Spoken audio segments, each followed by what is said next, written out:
Ladies and gentlemen, hello and welcome to the grand finale of season number 17. It's Elkhart Lake in Wisconsin, the track that was called Elkhart Lake up until I think it was mid-2000s. Since then, it's changed name, and it's one that we all love as Road America. It's about a 2-minute lap. It's twisty, it's tight, it's technical. It's got a lovely place known as the Carousel, although I won't be riding any horses around the fairgrounds there, unfortunately. Unicorns? Maybe. We'll ask a little bit later on in the piece. Joining me tonight, as he has been all season long, is Simon Mazzomo and Mez. It's been a great championship battle. I think we can say it's just about locked up in terms of split one, but it's been a hell of a show these guys have put on every single week. Yep, absolutely. I think one hand on the trophy Taliancic has at the moment, but yes, phenomenal. Every single race we've gone to this year, something has happened. Will we see tonight? Season 5. This has sort of been the spiritual home of when we do online supercar series. Road America is just the spiritual final round. We were here for Scops to do the final, so we're here back again for V8 Bets to do the final as well. And as you said, Road America, what a track. It's probably one of the most, shouldn't say that. It's not underrated at all. It's one of the popular circuits out there, and for very good reason. You look at this layout and it's just got everything. You've got tight corners, you've got the fast carousel, the super fast kink. It's the one corner that if it's going to go wrong, if you put your foot wrong, it's going to go wrong no matter what you do. It's just got everything, and and these cars always deliver when they come to this track. Yeah, this track settled on 640 natural acres of rolling hills in Wisconsin's Kettle Moraine, and is affectionately known as America's National Park of Speed. Why? Because, well, I think it's located in some national parks as well. It's just one of those pretty places. The ground was first broken for this place in 1954. That's how old it is, and not a lot has changed since. There is 2 layouts here, although I have actually never, ever seen the alternative layout. See where the kink is down at turn 11? You see a little bit of road off to the left-hand side of it? That's the alternative layout. That's what's available. There's a lot of infield stuff going on. Of course, you can see behind the pit garages everything that's going on down over that way as well. But yeah, so that is the joint we'll be tearing around here tonight, and probably time to start talking about our race information as is, because we always run out of time, as you and I. Seems to me as if we've got a little bit of problem with time management, so here it is. We'll get through it nice and early tonight for the fans watching it along at home. 47 laps, 300 kilometers, the distance, one of the longest races on the season, and this is going to be a big issue. Got to hit that end of lap 36, and if Michael Taliancic can hit the end of lap 36 and he finishes inside the top 40, well, that's it. Lights out, championship is over. So lap 36 will be his first target. Starting fuel capacity tonight is 80 litres. That's about a bit more than 3/4 of a tank. Fuel burn looking around 5 litres a lap. It'd be nice even numbers for us this season.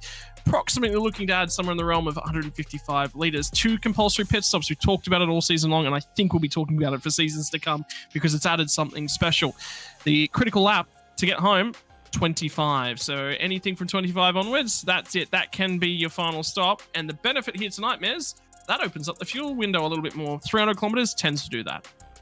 Yeah, much bigger distance means, as you say, much more fuel that needs to be carried. As you can see, the strategy has been blown wide open a little bit.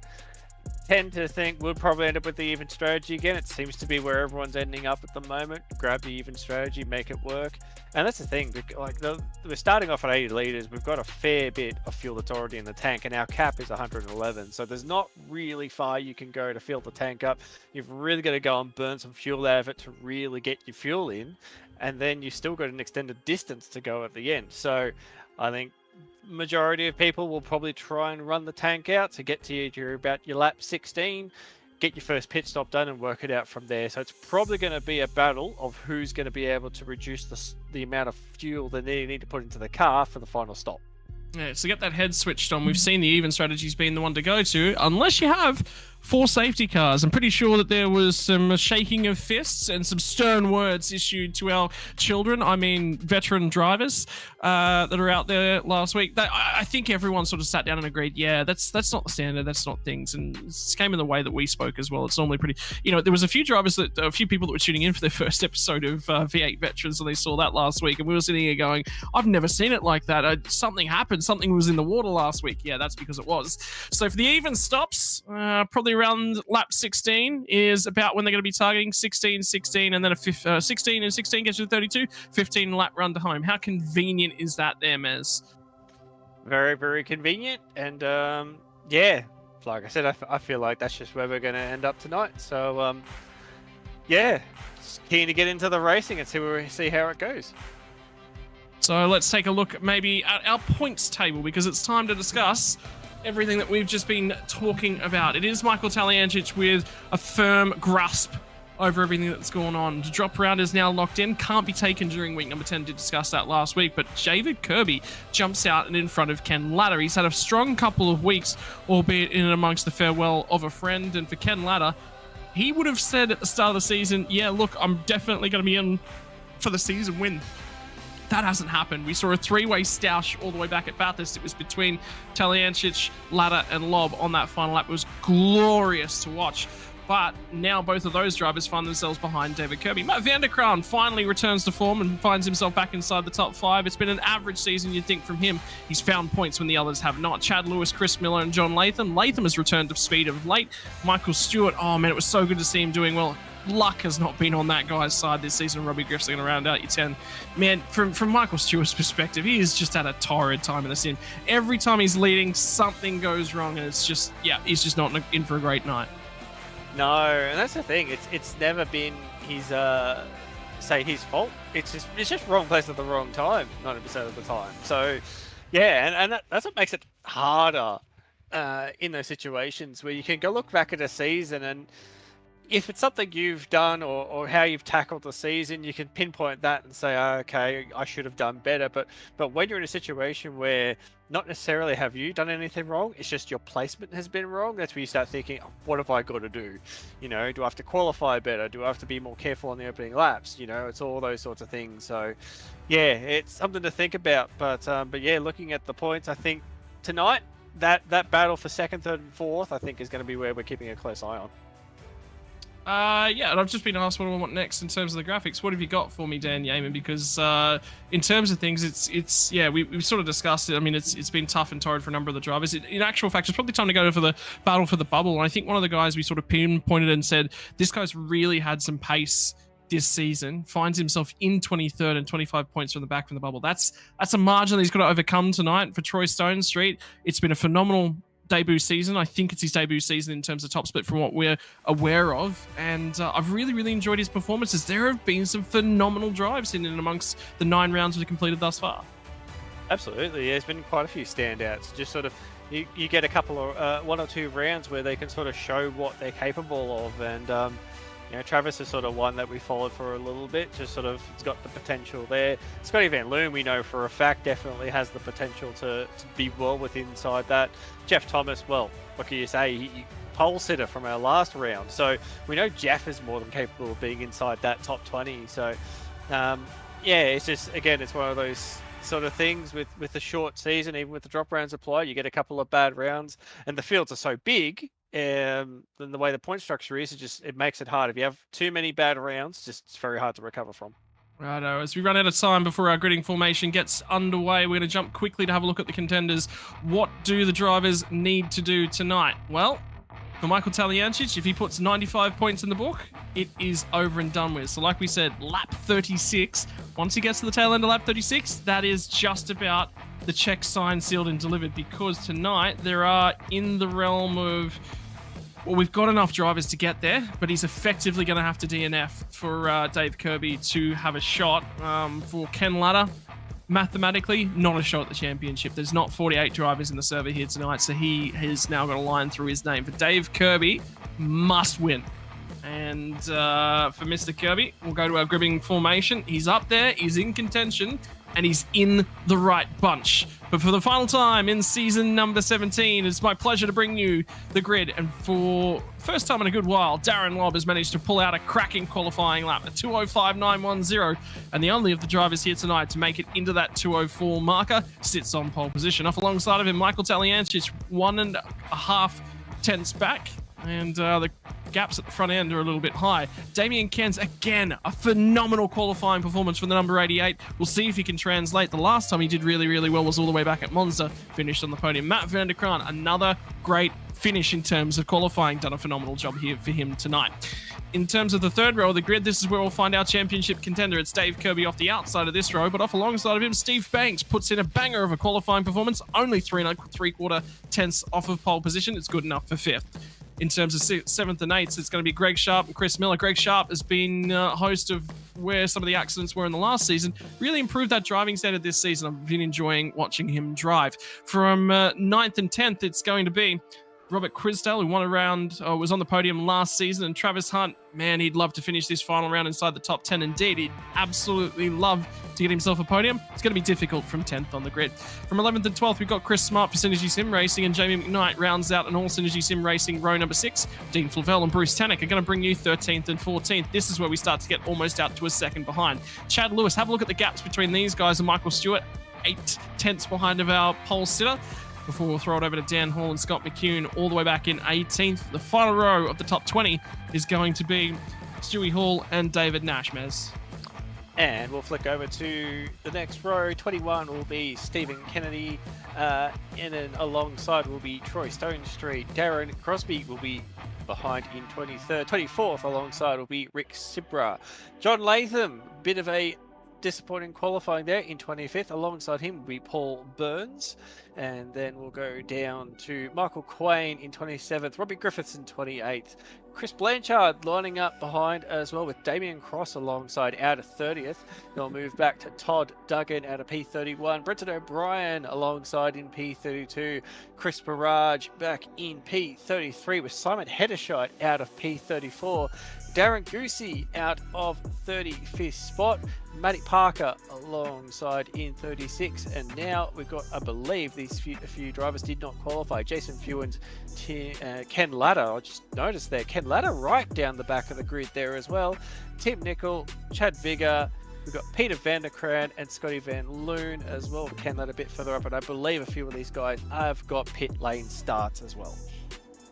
Yeah, so there's will be a couple of guys in amongst that, and unfortunately that is going to line us out, but it is the final time for season number 17 from Elkhart Lake, from Road America. It is the V8 veterans, and what does the Vindaloo have for us one more time in 2023? A good getaway from Darren Lobb, but how does the pack chase on down behind? It was a great start from Damien Kenz as well. Banks has got a banger. They're all 3 wide. There's a huge accident in the background on the start-finish straight, and they'll all funnel down to the turn number 1. I'm sure there might be a safety car in the works, and that looks like Damien Crosby. Sorry, my apology. And then for those few drivers coming from the pit lane, it almost looks like they've dodged a bullet. Yeah, oh, and there's another Matty Parker. Matty Parker as well, so that engine's gone. These cars are going to struggle, and then we've got Jason Fewens leading that pack out of the pit. Simon Hendershot also with a bit of damage in the front as well. Just sort of caught it as we went live. I think that was Crosby that was going backwards, I saw. So I'm wondering if someone may not have jumped off the line at all, but we've got 2 cars with blown engines. I don't know if they're actually going to be able to get back to the pits. We've got to keep an eye on those if they can there. And then Matt van der Kraan dropping back through the field as well, was just wide off of, I believe, turn 5. But at the moment, Darren Lobb with a really good start. Telling engines coming back in second, and Cairns holding out the podium for the moment.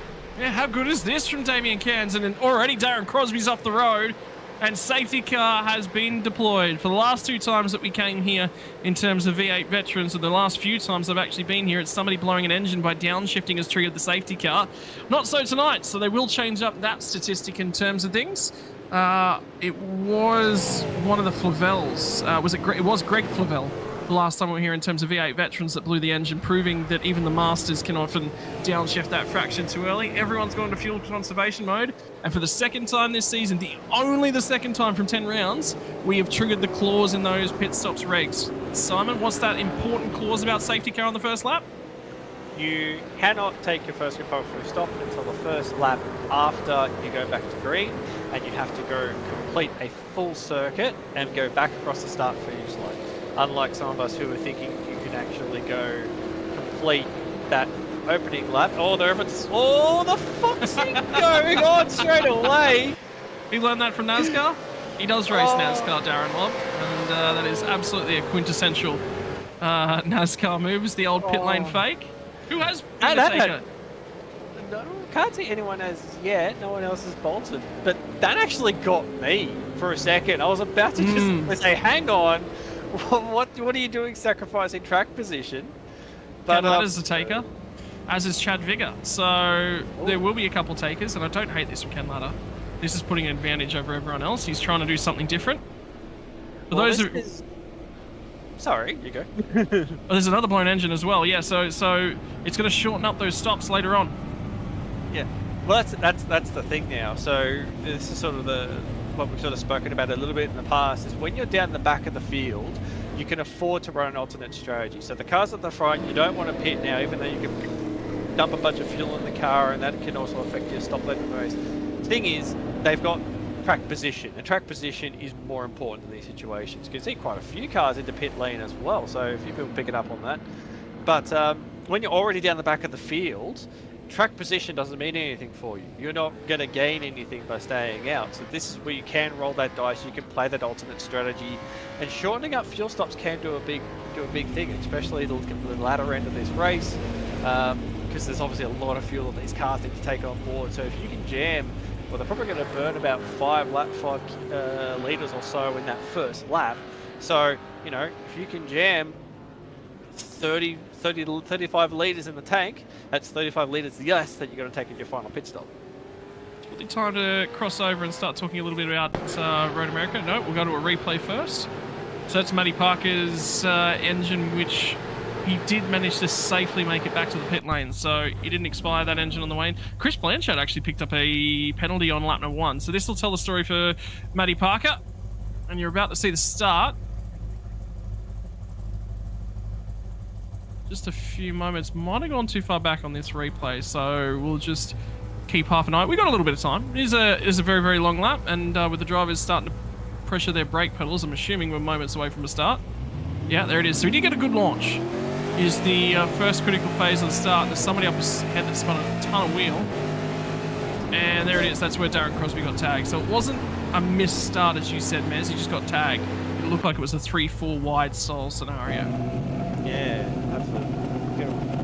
Darren Didn't get a great launch. He didn't get a great launch, not at all. And then just sliding up the wheels, trying to get traction. And Duggan trying to cut the gap. And that's just triggered that all off. So for Matty Parker, it's actually his teammate that's triggered that one. Oh no. That's going to be a conversation to have afterwards. Here comes Duggan in the 511 entry, goes to get around him, and he thought he's cleared him, but he hadn't. And there's just a car right there at the wrong point in time. Chris Blanchard actually got a black flag under that safety car period. I don't know if it was on entry or on exit, but either way, he served that one. It looked like it was a pit lane infringement. So could have been speeding off. Starting from the other end, because yeah, he was in the naughty corner. He was one of the few drivers sat in the naughty corner after last week. In terms of things, it's an interesting amenities and facilities here from Elkhart Lake in Wisconsin. Each year, Road America entertains about 800,000 visitors in addition to competitors at the track during the period of April through October. So it's actually closed earlier than April, and this time of year, actually, in terms of things, after the end of October, November, December, all the way back through to April again, it's actually closed.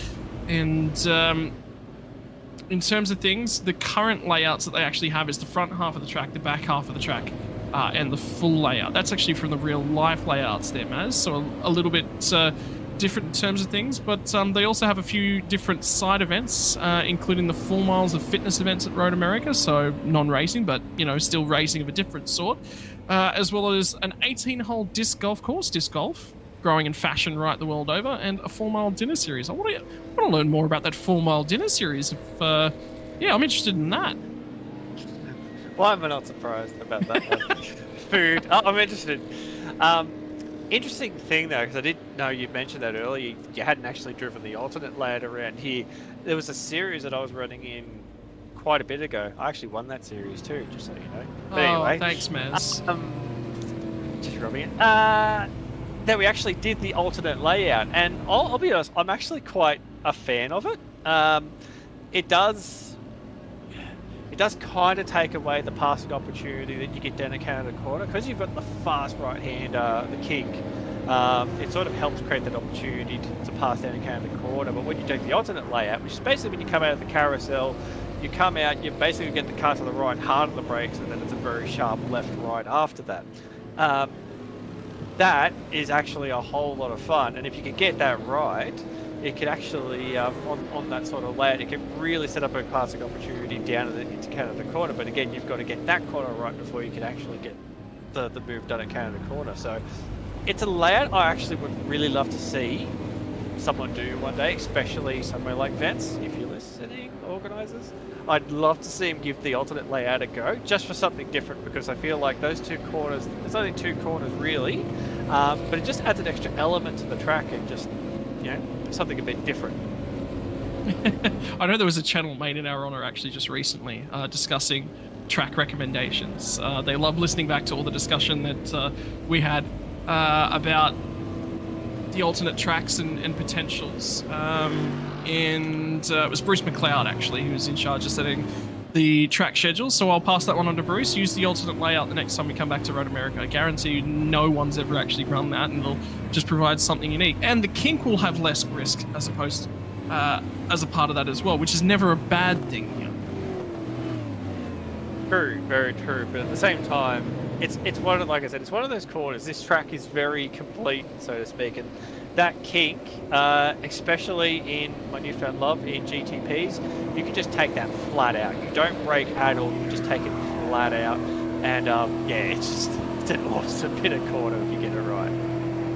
All right. Well, the safety car has now been returned to pit lane, and Mez, you got to announce that you won that series that was here. Well, na. After this weekend, I'll have played 2 games of first-grade cricket, so I'm winning that bet. And anyway, that one, and Talianchi, it's very. This is what I love to see. This is what I love to see. Everyone that's reading the rule book, and David Kirby as well. This is what happens when you read the rule book, ladies and gentlemen. You actually pick out this stuff. We go back to green, but that's it. In the rule book, you're allowed to overlap coming out of the final corner. You can't pass, but you can overlap. That's the sort of stuff we love to see. If you can take advantage for it, go for it. Shane Van Gisbergen obviously used that to much advantage when we go back to Sydney Roosevelt Park, I believe, in 2018 when that happened as well. So good to see, but now they make the run up towards turn 2 in hard, and that's the 32 of Travis Hunt at the moment, all over the back of Chris Miller, and Greg Sharp as well, up to P6 as well. So that's one thing I just noticed about Greg as well. Greg has been qualifying fantastically all season, but it's the race results that have sort of eluded him. Now can be an opportunity for him to make amends to that. Travis all over the back of Chris Miller at the moment. They'll run through turn 5 and now begin the run uphill to turn 6. I'll tell you what, Robert Crisdale in the background actually had a go with Chris Smart as well. So Crisdale's, actually it was the other way around. Crisdale was trying to defend. Crisdale started the lap out of P10. He's now back to P12 as Tanak and Smart have both found their way past as well. And have a look at them all, duck, dip, dive and dodge, and confirmation Todd Duggan has been issued a penalty. Drive through the pits, and now down the inside is Dan Hall trying to get the job done, and that's on Darren Crosby, but it is on his teammate. And he's going to come out the other side. And for Chris Barrage, it was another incident actually to be reviewed, and there's somebody off the tail end of the field at this point in time. Is Crosby being turned again? It's Darren Crosby is a mile off the tail end of the field. He may have actually come back into the pit lane on this current lap just to get another splash worth of fuel in, or actually he's rejoined the race. Well, I was going to say, who let rejoin? Greg Sharp, apparently, that's off the road at the moment and trundling very, very slowly, although it looks like he's still got drive. And something's happened at the kink. I think no, it's actually at Canada Corner. as he pops out the other side. But for Greg Sharp, he is going backwards at a whole host of knots, and now he's on the outside yet again. Still trying to defend, still trying to line himself up, still trying to get in the train. And now the compulsory pit window has official entrance, so the pit stops can happen now, but look at the teamwork here from John Latham all over the back of the car in front. I'm trying to pick up that name, sorry, Stephen Kennedy as well, so he's going to get down the inside of Greg Sharp. Can't quite get there, so now John is going to try and size him up here. He's going to look for the inside as they run down into turn 2. Looks like he's got the inside there. One of the ERT cars up front running a little bit wide as well. So he's got that job done, so it's an extra spot up for John Latham. John Latham. Catching us here. So as they run down, you can see the ERT car on the defensive. On the front, that's Dan Hall. Greg Sharp trying to go around the outside for the moment. And looks like can't quite do it. Dan Hall will hold to that position for now. Yeah, and they will all manage to continue on filing their way through. But how mega is this drive from Damien Cairns? Still sits P3. He's got Dave Kirby in behind him. Kirby is +2 since the start of this race. But for Damien Cairns, this is a cracking drive. For the second time this season, he finds himself in the top 3. And I may have put the mockers on him, but I don't care. It's worth highlighting the improvement I've seen in his skills of late. It also makes a big difference too. It's just that qualifying difference as well. We've seen it through the season. Drivers like Talianchis who've been able to sort of drive his way through the field, and it's just that experience and everything else. But ultimately, qualifying up the front, it makes things a bit easier. You can run with the pace of the leaders. There's not that whole mix-up and drivers trying to climb over each other to try and make up positions. It gives you that ability just to find your own rhythm, get a nice run, and that's what's happening here. Is Damien's just found a bit of a rhythm at the moment. He's comfortable in the car right now. You can see he's driving the car beautifully off the corner. Although Dave Kirby, I was just made aware of this little battle group in behind. Burns has got contact on his side, and he's got a fair bit of door, but have a look at the mob in behind. It's Robbie Griffiths is the next car in line. It's going to be Damien Cross, and I think it's Michael Quain who went toe-to-toe at the last corner, but it's all on behind them, and around goes Fewens in front of the field. Somebody gets to pit lane. I think that might have been Vigor. There's someone buried in the barriers, and under the NTT IndyCar sign they come, and my word, ladies and gents, it is all on. For Paul Burns, for Jason Fewens, for the whole battle pack in there from about 26th back to 30th. Sorry, that's not Blanchard. I think that's Heddershot who's going to have a blown engine. But for Chad Vigor, he is going to be massively down. They all rescued it and got out the other side. There's no way Vigor's engine makes the lap. No way. One of these two cars will not make the lap. We'll end up with another safety car.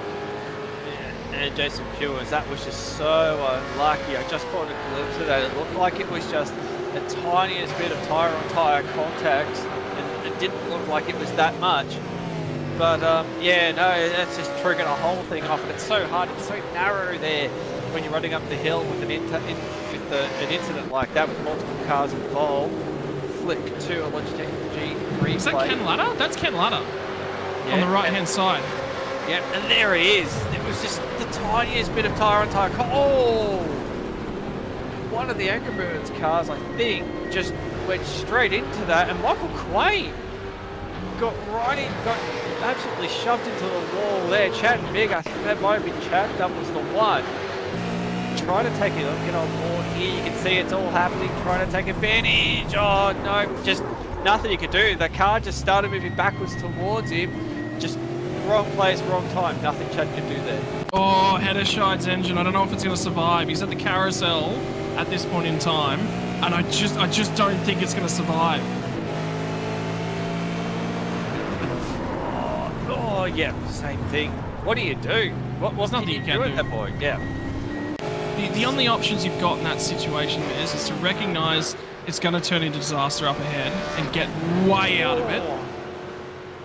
I don't think he has been tagged there, actually. I think that was actually just wreck avoidance in terms of Darren Crosby. I think he's got out the other side. He saw Crosby coming and went, I've got to get to the side of the road as quickly as possible. We're going to wiggle on because his car's bent. Is he going to make pit lane? I think he'll make it. I don't believe he took a pit stop. He stopped once. Hopefully he hasn't taken his fast repair, because if he has already taken the fast repair, then this won't do him much favours. But he will make it to pit lane. Looks like that's Chad Vigor in the lane as well. No, got that one wrong. Matt It is Chad Vanderkruijs, sorry. Vigor. Chad Vigor is actually in the lane, as is Vanderkruijs.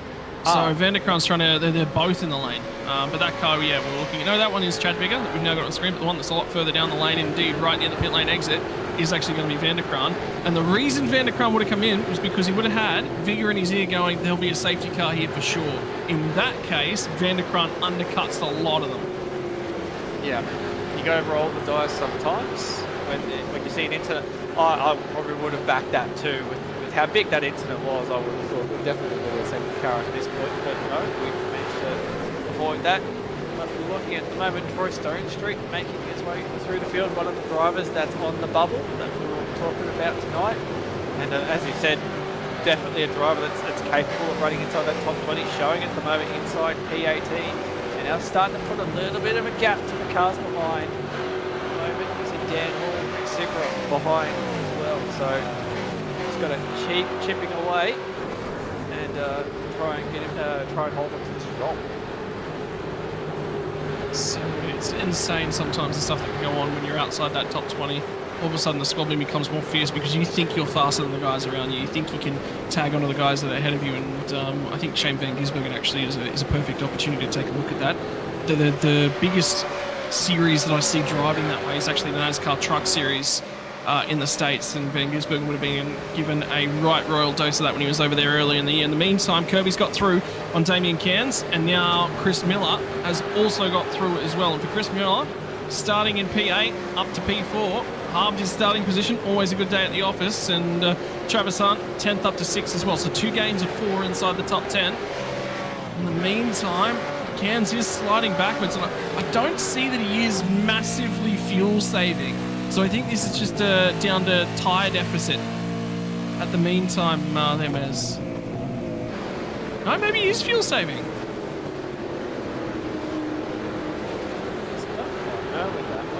It did notice it seemed to sort of it was a very, very slow upshift in 6th gear, and I noticed you can see that Travis Hunt basically got a big sort of overrun heading into the corner. So yeah, not quite sure what's going on there with Damien Cairns. He's going to have Jeremy McKnight right behind him, and then right behind there's Bruce Tanek. A bit of the cork at the bottle at the moment. It's got Christian Smart sticking the banks, while Christoph right up behind as well. So few of these little battle packs starting to form with the drivers, just sort of trying to find out where their pace is at the moment. Everyone's going to be at sort of different levels.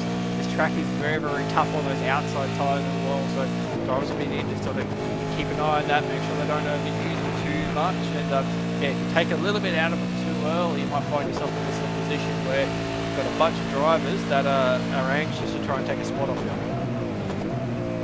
So of 14 corners on the track, it's 8 to the right and 6 back to the left. But the ones to the right are the long radius corners, the hard braking corners. The ones to the left tend to be the slower speed, sharper corners in terms of things, particularly in that end of the first sector, into the second sector in the middle of the lap. And for the meantime, it is a little bit of status quo for Michael Quain. He's in a difficult spot at this point in time. He's got letting the leaders by as he currently stands. He's just let Dave Kirby through.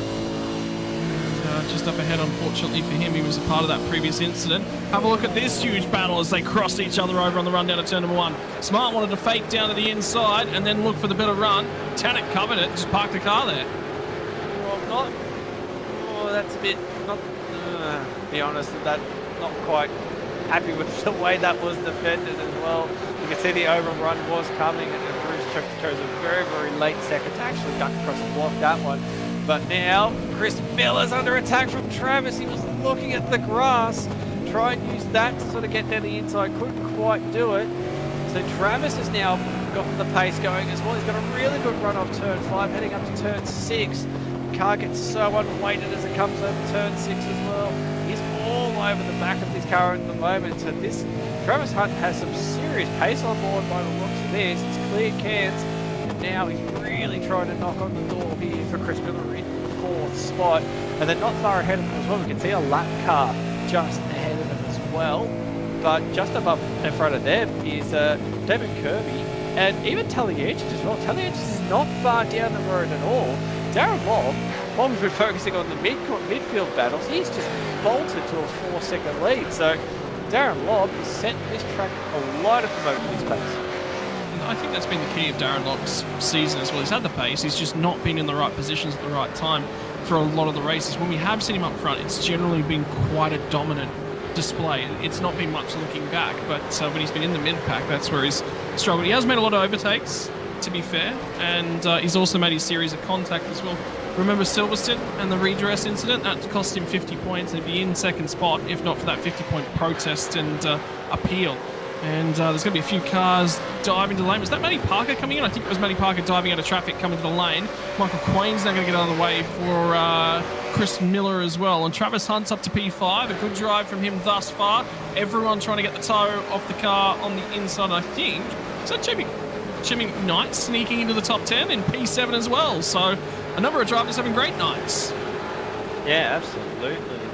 That's sort of been the thing with Jamie is he's had the pace, but just, qualifying has sort of not worked to his favour. Now he's put in a good qualifying result. He's up the front, and now he's really knocking on the back of his cars at the moment. He's not far off the pace. He's just in line with the lead pack at the moment. So be looking for an opportunity to get past Damien Cairns down to 6th place. So it was a fantastic start, but just hasn't really been able to carry this through. Still not sure whether or not is it a little bit of fuel saving going on, because it doesn't look like the car's doing anything out of the ordinary. It's just not quite got the pace at the moment. So whether or not, because he was very, very quick in those opening couple of laps, whether or not he over-pushed on the tyre very, very early, because right up and underneath Talianchic's rear wing for about 3 laps, and then he suddenly just dropped. So whether or not he has overworked that tyre in the opening stands for the stint mix. Potentially as well. No, like I said a bit earlier, the tyres do get burnt up a bit. Obviously, the corner they're coming through now, the carousel, just really jams the heat into those outside tyres. Coming up to the kink here as well, high-speed corner, really lean on the tyres, so that'll also put a bit of heat in. So that's the thing with these is once you get heat into the tyres, it's very, very hard to get the heat out, and just pace just bleeds away. It's just a thing with the iRacing tyre model. Most cars, most tyres are about the same. It's not so much that they get hot, it's just when they get hot for too long, it just sort of, the pace just drops out of them ever so slowly. If you can somehow pull back the car off, try and reduce the temps in those tyres, generally they'll come back to you fairly quickly. But yeah, with these things, it's they're known for being notoriously hard to get the heat back out of the tyres, which you've already got. So for now, we'll start to settle in. It's the rear bumper of Robert Christo we're looking at. And I'll tell you what, Bruce Tannock is starting to defend yet again at the front end of this pack. And it was a mirror driving move, is what they call it, when you move after the opposition have moved to cover the inside. And Tannock did cover it late, but he's covered it yet again. And now he's going to have to defend and continue to try and defend off from Christian Smart in the meantime. And a big old wiggles that come off for turn 3. That's going to present an opportunity for Chris Smart when they get down here to turn number 5. It's a difficult section of road to pick where the other driver wants to defend from. He's defending the inside line. It sort of opens up. He's going to give him a shot here, I think. This is just a, hey, I'm aware of you. Cover it if you want, but I'm coming for you. And this will happen eventually. But for Chris Smart, I think he's just got to use the rear. It's the easiest pun to make, Mez, but I think it's the right one for right now. There's a whack to the rear. By the big bumper. Oh, and now he gets him into the corner as well. He's trying to unset him a little bit, try and get him on the outside, but now Steve Banks sees the opportunity, goes for a move down the inside. Now Robert Crisdale's going to have a bit of a look as well, so this has hurt Chris Smart out of it. Banks is still there. He's still going to have the nose there. He's going to try and command the inside line as they head into the carousel. This is working out beautifully for Bruce Tannock. He's starting to skip away a little bit while these guys battling, and then there's the tap in the rear corner as well. They'll keep going, but that was just, we love to see hard racing, but the point I was about to make is we're lap 11 out of 47. Don't really think we need to be battling this hard this early. Save the tyres, save the cars, try and get a bit deeper into the race before we start battling like this. But no, it's season final. Everyone wants a result, so they're going to battle hard for it. Well, they're all going to feed double wide down in there, and someone's gone around. And now they're facing in the wrong direction, and unfortunately that's the way it goes. With how bottled up they were, Was that John Latham? It was John Latham that was backwards. It was either Latham or Seabra. It was one of those two drivers. Actually, it might have been, sorry, my apologies, it was David Nash. It was Alan Mag and Turbo Entry. Because I was looking at it and going, hang on, that's not Bruce Tannock. Something else has gone on there. But the car that's popped out at the other side with the most damage out of it, as Nash is going to jump to the pit lane, is actually going to be Stewie Hall. And Troy Stone Street's going to come to the pit lane, look for the undercut. And with these guys squabbling as much as they possibly are right now, the undercut's absolutely on. And have a look at the lap number. We're on lap 12. Pit lane, the end of this fuel stint, green flag was lap 16. Probably added a lap, maybe 2 laps to it for the safety car period. That's 18. We've only got a couple laps left to go in terms of fuel. Yeah, exactly. So, you know, start thinking a little bit long-term, planning ahead. This battle for P4, P5 at the moment still going on. Travis Hunt has the pace at the moment, but just hasn't quite been able to get in front. I actually noticed in there too, Damien Cairns has actually come back a little bit, starting to feed back into this battle, and it's dropped Damien Knight a little bit as well. So the pace is starting to come back a bit. Actually, ironically, Damien Cairns was the fastest car last time through. So maybe there was a little bit of fuel saving or a bit of tyre saving from Damien Cairns, because pace has come back big time in that car.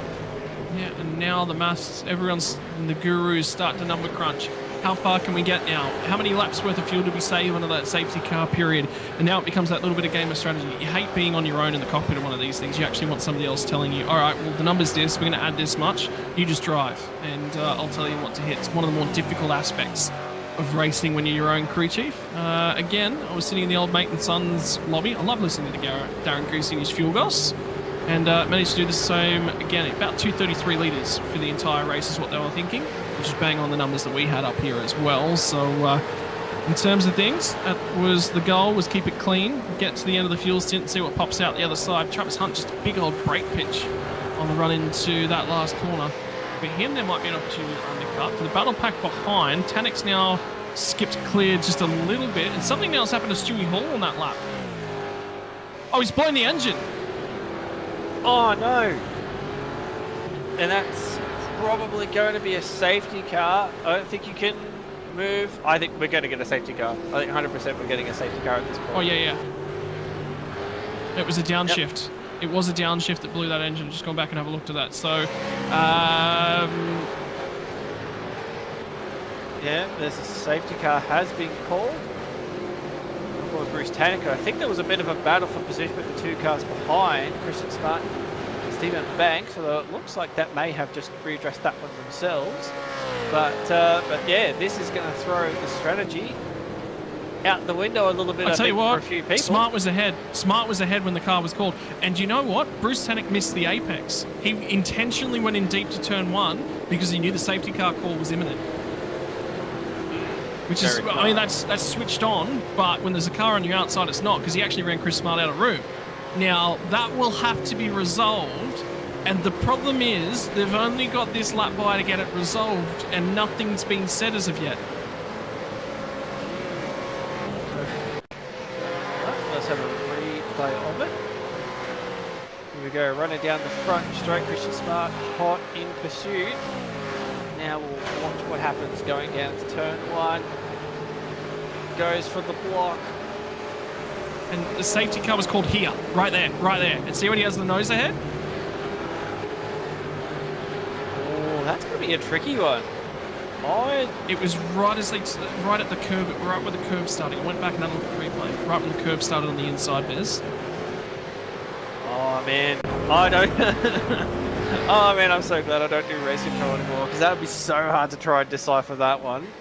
Yes, you've got track position when the safety car was called, but would that pass have ever been completed? Was that ever really going to be an attempt at a pass? So we'll leave that. It doesn't race matter. Control.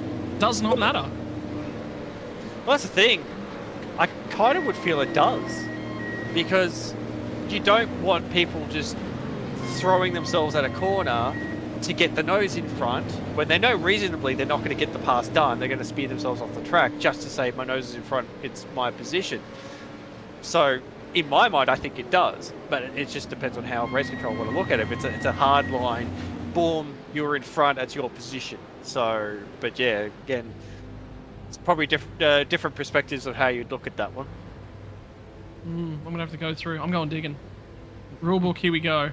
Yeah, I wanna have a dive through that one and what the letter of the rule is. What the spirit of the rule is a completely different thing. But the letter of the rule is important. So Yeah. she's all yours for a moment, Mez. Oh yeah, no worries. We're going to start pumping in fuel numbers. Starting to look at this one, and we've got one car off the lane. It's definitely going to be a bit of a short field. Darren Lock will still come out from Travis Hunt with a massive short fuel there. So they'll be playing the long game there, looking for track position. Darren Lobb's done a good job. Had a 5-second lead at the start of this lap as well. So he could happily put a bit of extra fuel. Wasn't going to lose track position at all out of that one. Let's double up this up a little bit. Kelly Anchich is going back to 4th spot. Matt Vanderkrant's come up into P3. Damian Cairns as well popped up a spot, and Dave Kirby was in P3 when we went to pit stops. Now down in P6. So this has jumbled up the field a little bit. A few guys have sort of dropped a bit further down the field. Big one as well, Ken Ladder, who we spoke about, was we took that stop under the first safety car, obviously topped up, threw a little bit of extra fuel in just to top that tank up. This is where that strategy works out well, where you don't have the track position and you can afford to lose a little bit of it. This is where it works out, because he's managed to do a shorter stop and gain a lot of track position out of himself. So now he's up into P12. He is right back into this fight. So that is good to see, because we want to see this the top 3, Kirby, Lob, and Ladder, try and battle for who's going to end up on the podium.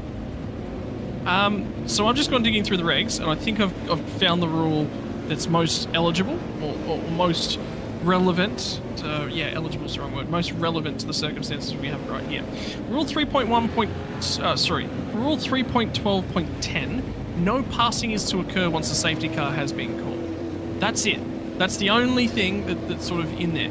The reg continues on unless the car being passed is stationary or is travelling at greatly reduced speed due to damage, has entered the pit lane access road, or has left track limits. Now, do you say that is passing? Do you say that Chris Smart has been forced off the track? Because then if it's passing, then it would be subsequent to the passing rules. Do you say that he's making the corner? Passing of any cars on the safety car may result in a penalty. So that's the reg that is relevant to that sort of situation. I enjoyed that. I love rules and learning. Good fun. You like rules and I like poking the bear, so to speak. So, but yeah, looking at the way that rule is, so keep it that back of your mind, that rule. If the safety car was caught about there, as you're saying, was he forced off? Well, he had to split. I can't confirm. I didn't look at it long enough to pick a mark, but it was about then, and when he was called, he definitely had the splitter ahead. Yeah. So the mark might be off a little bit, but it's approximate. You know what? I think he's listening. Yeah, he was having a listen. He heard the rule book, and he was like, "Oh, we can make this." Because listening to what you've just explained, the only thing I could see that it actually would apply was where you said that where you've forced someone off the track. So that, in my mind, I think is the only thing where any time you could apply something for that. If they've basically blanket said, as positions were when the safety car was called, you'd almost say, okay, I think Christian got it. By the slimmest of margins, but I think he's got it. But if they go and review that and say, well, he wouldn't have had it if he wasn't forced off the racing line, then again, that would be also forced Christian Smart as well, because he was forced off the track, so therefore that position was his. So, but yeah, it'll wait and see. And it'll also too depend on where race control sees that safety car was called. You've got to remember too, there is a little bit of a delay. So when we hear it, and when the drivers hear it, and when RC calls it, there can be a little bit of a delay as well. So we could all look at it and say, bang, that's when it was called. But then we go and look at race control side, and they'll say, hang on, no, that happened a couple of seconds later, or that may have happened a second or half a second later. That changes the position of where the cars were at that time. So it may be exaggerating, but it could be a factor. Buy into this. Scott Gamble's sitting with us over in the YouTube chat and has said he's running out of road. I'm not saying we you know, this is the part, right? Everyone everyone at home is a pundit, and everyone is allowed to have an opinion. Unfortunately, opinions are allowed to be wrong, and well, everyone's got an opinion. I'm glad that you do. Share it with us if you do have an opinion on the racing, on the racecraft. What did you think of Hockenheim last week? What do you think of things here tonight? What do you think of Gamblestick's fence? Bruce Tenex's defense? Because there are some drivers out there that'll sit on the fence and go, yeah, I actually have no problem with his tenets. It's aggressive. The defense is absolutely aggressive from Bruce Tenek. But if you don't have personalities who are willing to push those lines, racing becomes a little bit sedentary. And that's where you'll see that in real life, where you see drivers like Shane Van Gisbergen, and I know we always talk about him, we know how good he is, but this is one of those things that you're talking about. You need drivers how to push that envelope, and Shane is not afraid to push that envelope. If there's somewhere he can get an advantage, he'll poke it and he'll have a go at it. And as he said, that's what you need, because if no one's doing that, there's no one testing the rules or testing the spirit of the rules. You need that, and sim racing is no different. Oh, the only difference is that we have a virtual world, and the limits that we can push in the virtual world are vastly different. You'll always hear about, you know, different setups that all, as we call sometimes, cracked setups, so that, you know, just it puts the car outside the limits, but it generates pace. Same sort of thing with sim racing, you know, where you could, in the real world, they might have different ways of gathering whether the car was in front, whether it wasn't, whether or not it was really a valid change of position. We've got different things we can look at as well and determine that. Arguably, in sim racing, we've got more cameras than I think the real world would love to have, because we can look at every incident from every angle. The real world would probably love to be able to do that. So again, it's different environments, but the core thing is still the same. You want drivers challenging it and pushing that edge. Well, one of the other unique opportunities that's presented to us is that drivers can listen into the stream whilst they're in the sim, right? Because they're not sitting in an 80, 90 degree race car, you know, on the hottest days during the year. That, you know, they aren't focused beyond their limits, and if they have an accident, you know, they can end up vastly injured. So they can listen along the stream. It's one of the unique aspects is that drivers can listen into what we're saying. I don't know how this is going to be taken, and the fact that we've mentioned it, and then it's been mentioned by Chris Smart, because the other thing is, like I said to you, Race Control, if they want to redress this and they want to get the order right, they had 3/4 of a lap to do so. It wasn't called into Race Control until after they come out the pit stop, so there was no opportunity for Race Control to redress it. Smart's popped out the other side with the lead over these two cars, you know, so the option of a redress is now out the window. If there isn't a post-race penalty, well, it was borderline. I think they just need to let it go on, because I don't think there's a right penalty in this circumstance, and it was so nitpicky. Hang on, I think I might have heard it just then. I think the acquisition is considered correct, yes. So they have actually gone with what you were saying. He was in front at the time, so therefore he takes the position. That's just would obviously probably better to get an RC clarification from that. But yeah, it looks like they've gone with it and said car was in front at the time the safety car was called. Positions is. Well, we are about to go back to a restart. Car 990 has been declared the leader. The safety car is in the pit lane. The field is under his hand. He puts that foot on the floor. We are going racing. And for this time, Taliantich is nowhere near him. It's going to be Travis Hunt, who went with the massive undercut strategy. He's got 8 seconds worth of fuel that he's got to pay back at some point. Kansas 5 seconds less than everyone else. This will be the debate that will rage on and on and on. And Taliantich is again to the inside. Can't overtake until the start-finish line, but it allows him to see the race leader. And he's done something different. He's read the rulebook, and now Travis Hunt's getting defensive. And I like this. This is going to create great racing when we get down here to turn number 1. He's a lighter car as Travis Hunt, but Taliantich's got a great launch off of that start. So too did Damien Cairns. Van der Kraan is crawling all over him. And we are back and running for the second time after a safety car period tonight. Will it be the last of the season? There's still 30 laps to go. Oh, yeah, we still got a long way to go in this one. And good start by Taliantich, taking advantage of that overlap off the corner. Got the draft down the turn, but got the job done. Now, can he chase after Darren Lobb? They're about the same in terms of fuel strategy. Travis Hunt hopping in the background as well. He's short by about 8 seconds. There's going to be a bit less fuel in that car. It's going to be a little bit lighter down the straight. And Dave Kirby down in 6th place as well. So Damien Kansas done a good job. He's popped back up into 4th spot. Christian Smart there alongside Pete Vanderkrant as well. Pete Vanderkrant didn't pit. His last pit stop was on lap 6. So I'm going to say that which he did, Peter Vanderkrant did come down to the first safety car.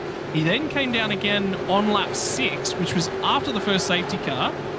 So he still only has one compulsory pit stop to go, but it was so long ago, and he would have got that tank full twice. So I reckon he's got a full tank from here, which is what we said it was lap 26 to the end, so about 22 laps worth of fuel.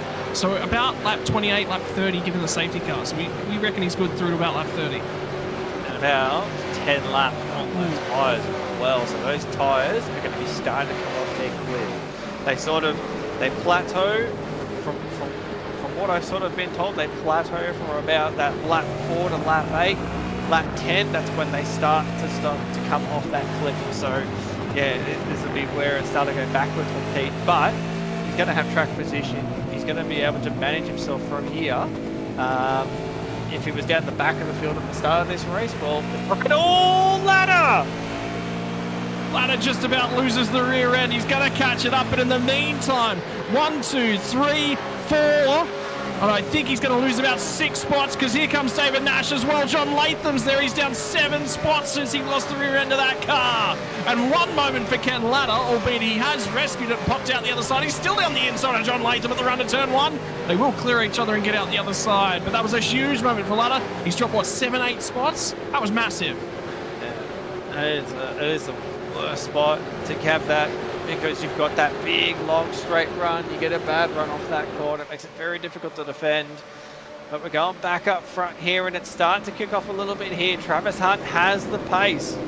He's all over the back of Taliegic, and Taliegic is all over the back of Darren Lobb as well.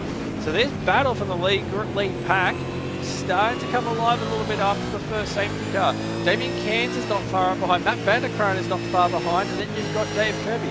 Chris Smart, we know, has pace. He's starting to show that before the safety car as well. So this battle pack for the lead, 7 cars, and definitely within a shot here. And you can see all the back there, it looked like prior to Cap was Vanderkrant and Kirby. Kirby trying to go around the outside into the carousel.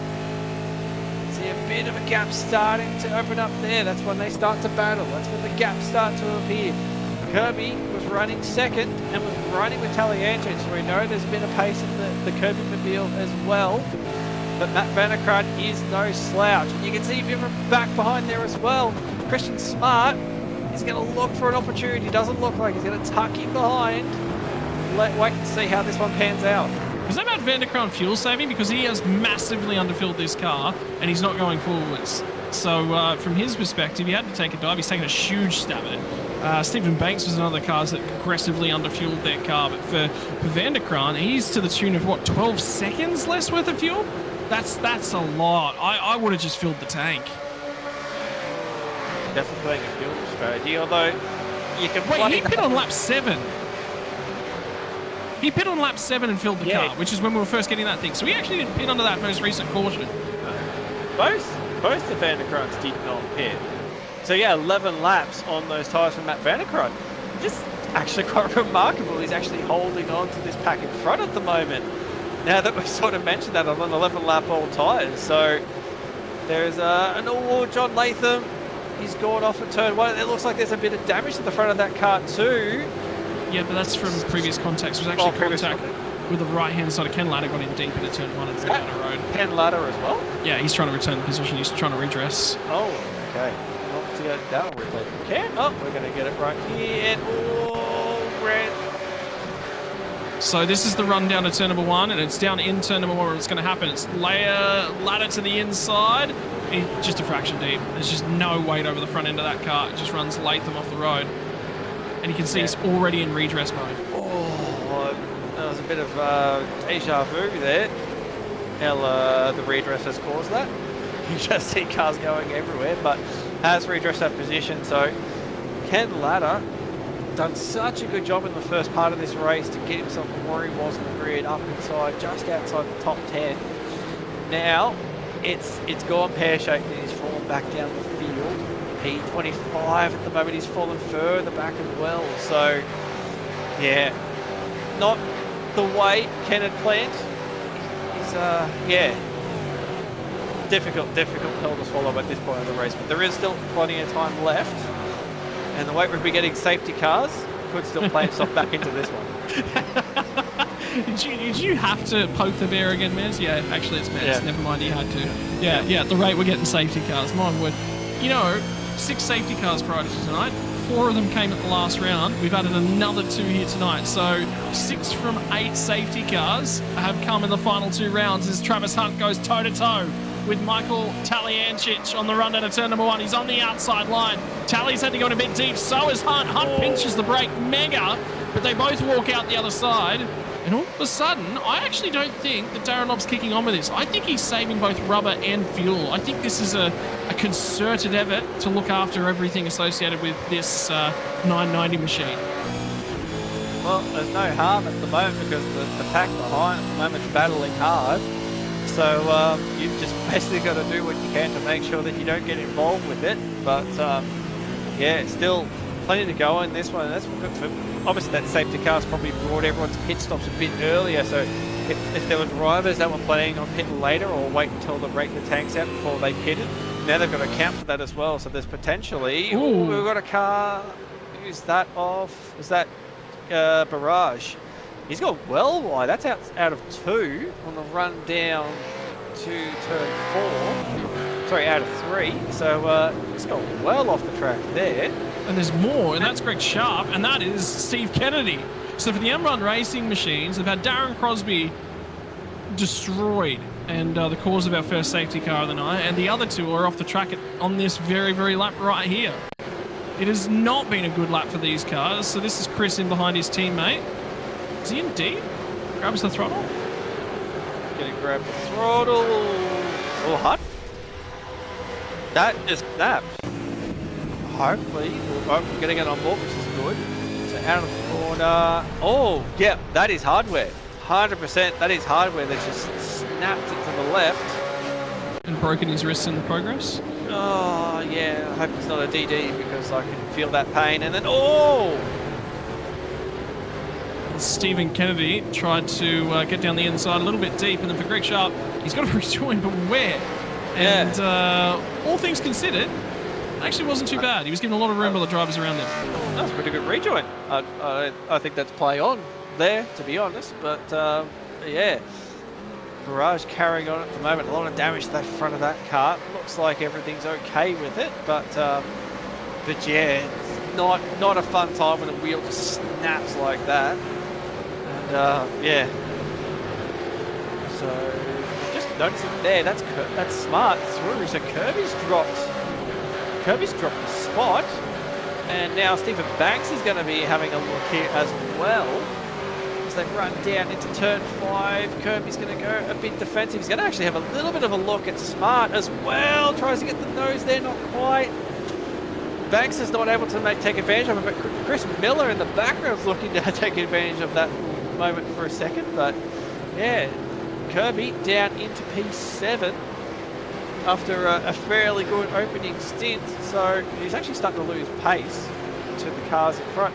I'm still amazed. Matt Vanderkart on 13 lap all tyres, he's still holding in the top 5. That is a solid effort. Yeah, I'm just keeping half an eye out as well for Peter Vanderkart, who's slipped outside the top 10. He sits in P11 at this point in time, and his next opponent will be Bruce Tannock. I did just see a little bit of defensive driving from Bruce Tannock as well on the run out of turn number 5 from Chad Lewis. So I don't know about Bruce Tannock, but I get the feeling he's making a few enemies out there tonight. Yeah, and yeah, also went and checked the YouTube chat as well, and Scott's picking up on the same thing that I'm sort of putting down as well. Lap 9 to be defending that hard. Now you can sort of start to make the argument. Lap 20, maybe if you've got a little bit of a late run pace, you can sort of try and defend that spot and use the pace later. But yeah, that early in the race to be defending that hard, especially when we're seeing up into turn 1, just really driving in the mirrors, trying to block the car behind. Just way too early to be doing that sort of stuff. Chris Blanchard just got wheel into the dirt, and that's going to allow the ERT machine 4.62 of Dan Hall. That's going to be easily done, but now he might drag one of the fishy cars with him as well.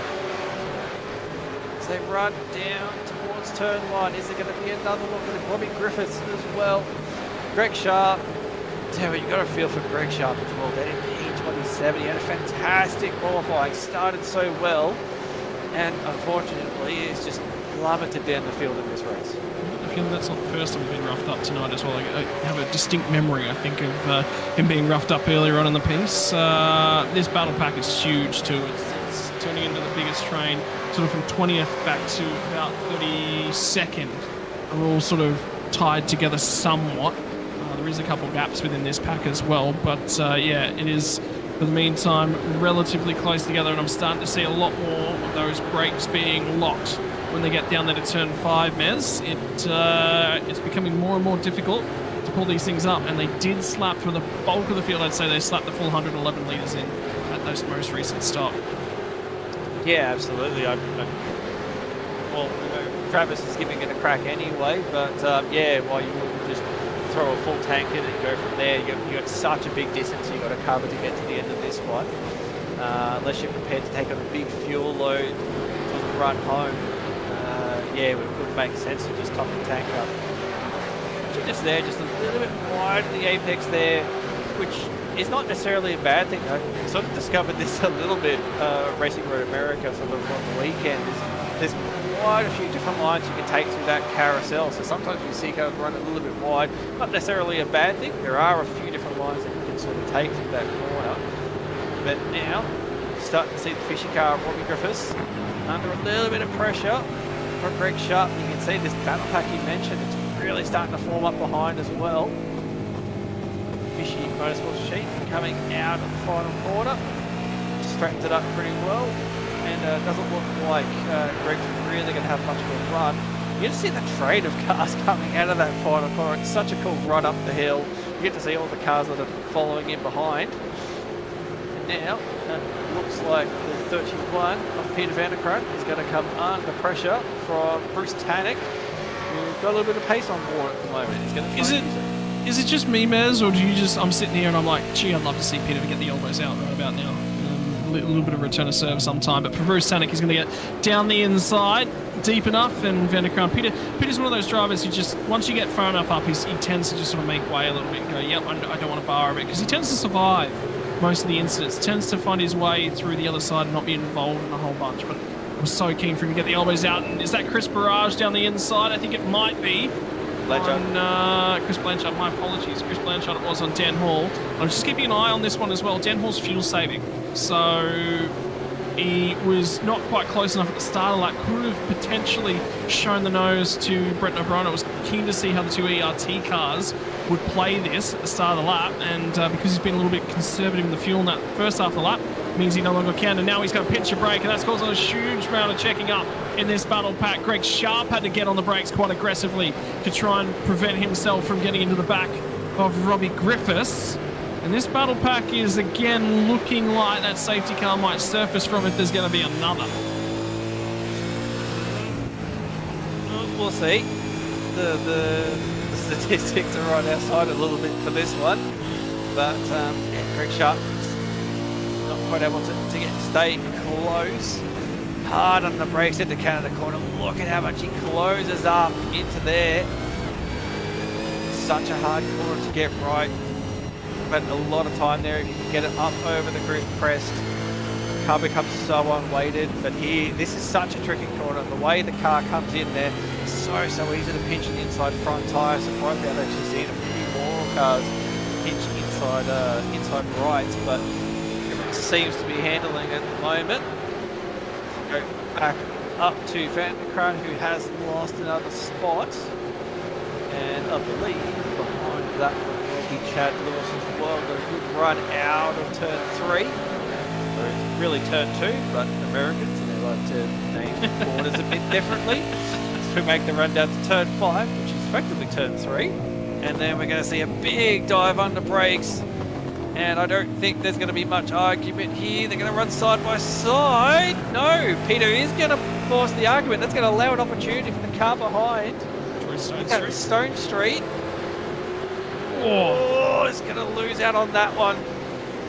But, yeah, I kind of thought what you were thinking, that, yeah, Peter was just going to say, oh, well, he's there, I'm going to let him go. But no, Pete's still going to fight this one all the way, apparently. Good job, Pete. Good job. And that was cheeky from Chad, because he wasn't anywhere near far enough up. He knew that Pete was on older tyres and just went, yeah, I can put my nose down the inside. Yeah, I've got time. And popped out the other side, nearly lost a spot for it. And that's how important it is not to check the momentum up, not to unsettle the cars when you needn't have to. And that's additional force put through those fronts as well, which you definitely don't want to be doing. And for the meantime, it seems to be a little bit of status quo back up the front. Everyone seems to have slowed their pace back down, settled all the way back in. And we've got ourselves a race that's going to develop slowly. Christian Smart, in the meantime, look at the attitude on this car into the final corner. And now he's going to get himself a big old double toe down the start-finish straight. This could be another spot when he gets down to turn 1. Absolutely. Christian Smart's pace has actually flipped on a lot of it. Christian Smart's been actually one of the top 2 fastest drivers. Darren Lowe's been the other person that's been faster. So Christian has a lot of pace in this car at the moment. Double draft probably not helping him as much as he would like, but you've also got in front as well Damien Cairns. Damien Cairns is starting to fall away a little bit. You can see just up ahead Travis Hunt. Got a little bit of a gap at the moment, but yeah, Cairns is definitely falling into the clutches of Vanderkran and Chris Smart. So we head up towards, gotta have a go, gotta have a bit of a look. He puts the nose out, hard on the brakes.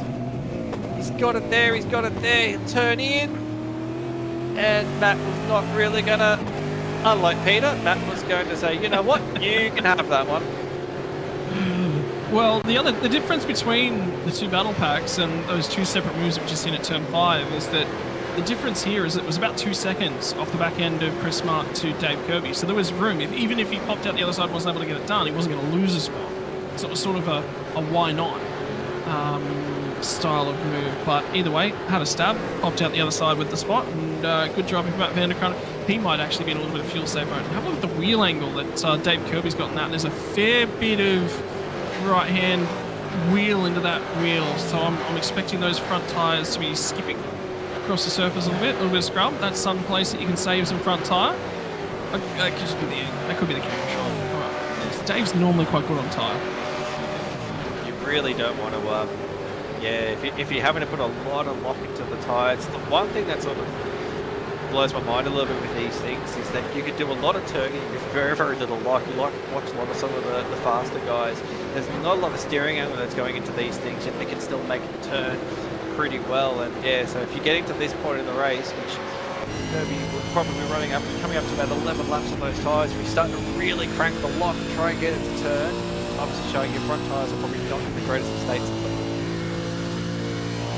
For now, we enter this sort of holding phase of the race. Everyone, the battle seems to sort of calm down. The drivers that hung onto their tyres quite nicely starting to come forwards. I haven't spoken about him in a number of rounds, and Mez has been always as insightful with the banter. But Scott McCune, 18th to 12th, so he's going to finish the tail end of this season strong as it currently stands, +6. He'll take those. Bruce Tannick's actually the next car on road for him, and he's coming at him at a rate of knots. He took 3/10 out of him on that most recent lap. Something's wrong with Tannick. He got very sideways out of 3, which sort of created this opportunity, but now he's going to have to try and go around the outside. Bruce Tannick's, there's a car up front that's locked it up bad. So can McCune do a switchback? He was looking for the switchback and couldn't quite get it done, but... Whoa! You can see they that were 3 wide on the way into turn number 6. That's not every day that you see that. It was Chris Miller and Stephen Banks that were going toe-to-toe, and Jamie McKnight is up to P8 at this point in time. Did Jamie just... He just got 2. Yeah, he got both of them. Yeah, we'll go have a look at a replay. Righto, this is the run into turn number 3. They tip in here, and it was Jamie McKnight in 10th place. He was the next car on road, yeah. So McKnight is 10th when they rolled off of that corner. And that's how the pass got done, or the attempt from Scott McCune got done. And then this is going to be how Jamie McKnight managed to pick 2 off. And we saw all the brake locking when we got down here. It was actually cars further ahead. It was actually 5th place. It might have been Dave Kirby that locked it up mega. Oh, huge amount of contact. And Jamie McKnight saw a gap and he absolutely went for it. Yeah, that was beautiful. They came together. He just went to the inside and said, you know what, this is my spot now, and boom, gets both of them. So, and he's already starting to sort of put a bit of distance as well. So the SSR cars are really switching on at the moment. So obviously seeing a lot of pace from Chris Martin. He's going to be all over the back of Damien Hansen. There's a little bit of a double tap on the brake. I think that was, yep, that's it. That was the invitation to go through. Damien's not going to battle this one. And forward, Chris Smart will go. This is sensational pace from Christian Smart at the moment. He's really starting to charge through the field. But, and yeah, Jamie McKnight as well. Got some pace on board as well. So the SSR cars really switching it on in the later part of this stint. Yeah, and he's starting to come back at the leaders too, it's Chris Smart. So, Temek and McCune are now going to get into it as well. So this time Scott McCune's going to pop out the other side. Peter Vanderkran's coming back at Bruce Tanek as well. And here comes Chad Lewis, who's going to buy into this argument. But McCune's going to run down the hill into turn number 5 ahead. Here comes Chad Lewis. Just got it stopped when they got down to turn number 5. McCune didn't get great drive on and off the exit, and if I know anything about Bruce Tanek, he's going to park it at the apex down at turn 6. This will put him on the outside for 7. As they come out of here, he's going to be nose ahead for Scott McCune. Turns in quite aggressive. There was not enough space when Tanek turned in there, and now he's going to have issues. And have a look at the guys that are in behind them. Stone Street's into it. Vanderkran's going to lose a spot to Lewis. Stone Street gets to the back of Lewis and gives him another whack as well, and here comes David Nash. So now they're all arguing over it. Vanderkran's still down the inside, makes contact with Lewis as they get into the carousel. Lewis is escorted wide. Now he's going to lose the spot to Troy Stone Street, and here comes David Nash as well. And still trying to save that car is Chad Lewis. Finally, it'll all settle down after he's lost 3 spots. Man, that went sort of bonkers for a bit. It was one position. It's not over. Cut into a couple. Yeah, we can see Stone Street looking at the inside there along with Nash. He's going to actually get the nose there on Peter Vanderkran as well. They're going to go in. Oh, don't make it 3 wide. Nash was having a bit of a look, but this has opened up the door for Chad to have another look as well. Michael Stewart's not far in the background as well. He's going to buy into this one too. It's lap 26. Mez, you can pit and make it home. If you're thinking about getting that second stop out of the way, and Peter Vanderkran was for half a moment, we are now to the critical lap number. If you want to come in and drive this thing to the end of the race, and with the squabbling that's going on, there might be a few takers somewhere up and down this field. There just might be a couple of people who think, yeah, I'm on for this one. Chad Lewis is going to sneak by on the run back down to turn number 1. Stone Street lifted out of it, and all of a sudden Michael Stewart's buying into this argument. Can they get it home? Is there someone who's going to have a crack at the strategy? Is there someone who's going to bite? Back up front, this is the person I was first thinking of. As you said, this is where you can get home from here. Travis Hunt was one of those drivers that underfueled significantly. He's all over the back of Talienchi. Scott McCune all over the back of Bruce Tanek. Tanek's been in the wars a little bit with defending. He's going to defend that one well. And McCune's trying to get the switch back, but can't quite get it done. It's going to be... I could almost imagine at this point that McCune's going to be a little bit frustrated. He had that position done but couldn't quite get it completed. So now he's back behind. He's going to have to fight hard again to try and get in front of Tanek. Tanek's just not able to hold on to these tyres. And I think maybe it's because of how he has been defending tonight. You know, obviously defending, you heat the tyres up a little bit more. Maybe being that bit aggressive, trying to hold on to positions, has just put him in a circumstance where, yeah, you've got drivers like McCune with a bit better tyres that's able to put the pressure on. Well, everyone in the race, you can't fault them for not having a crack, because they absolutely are.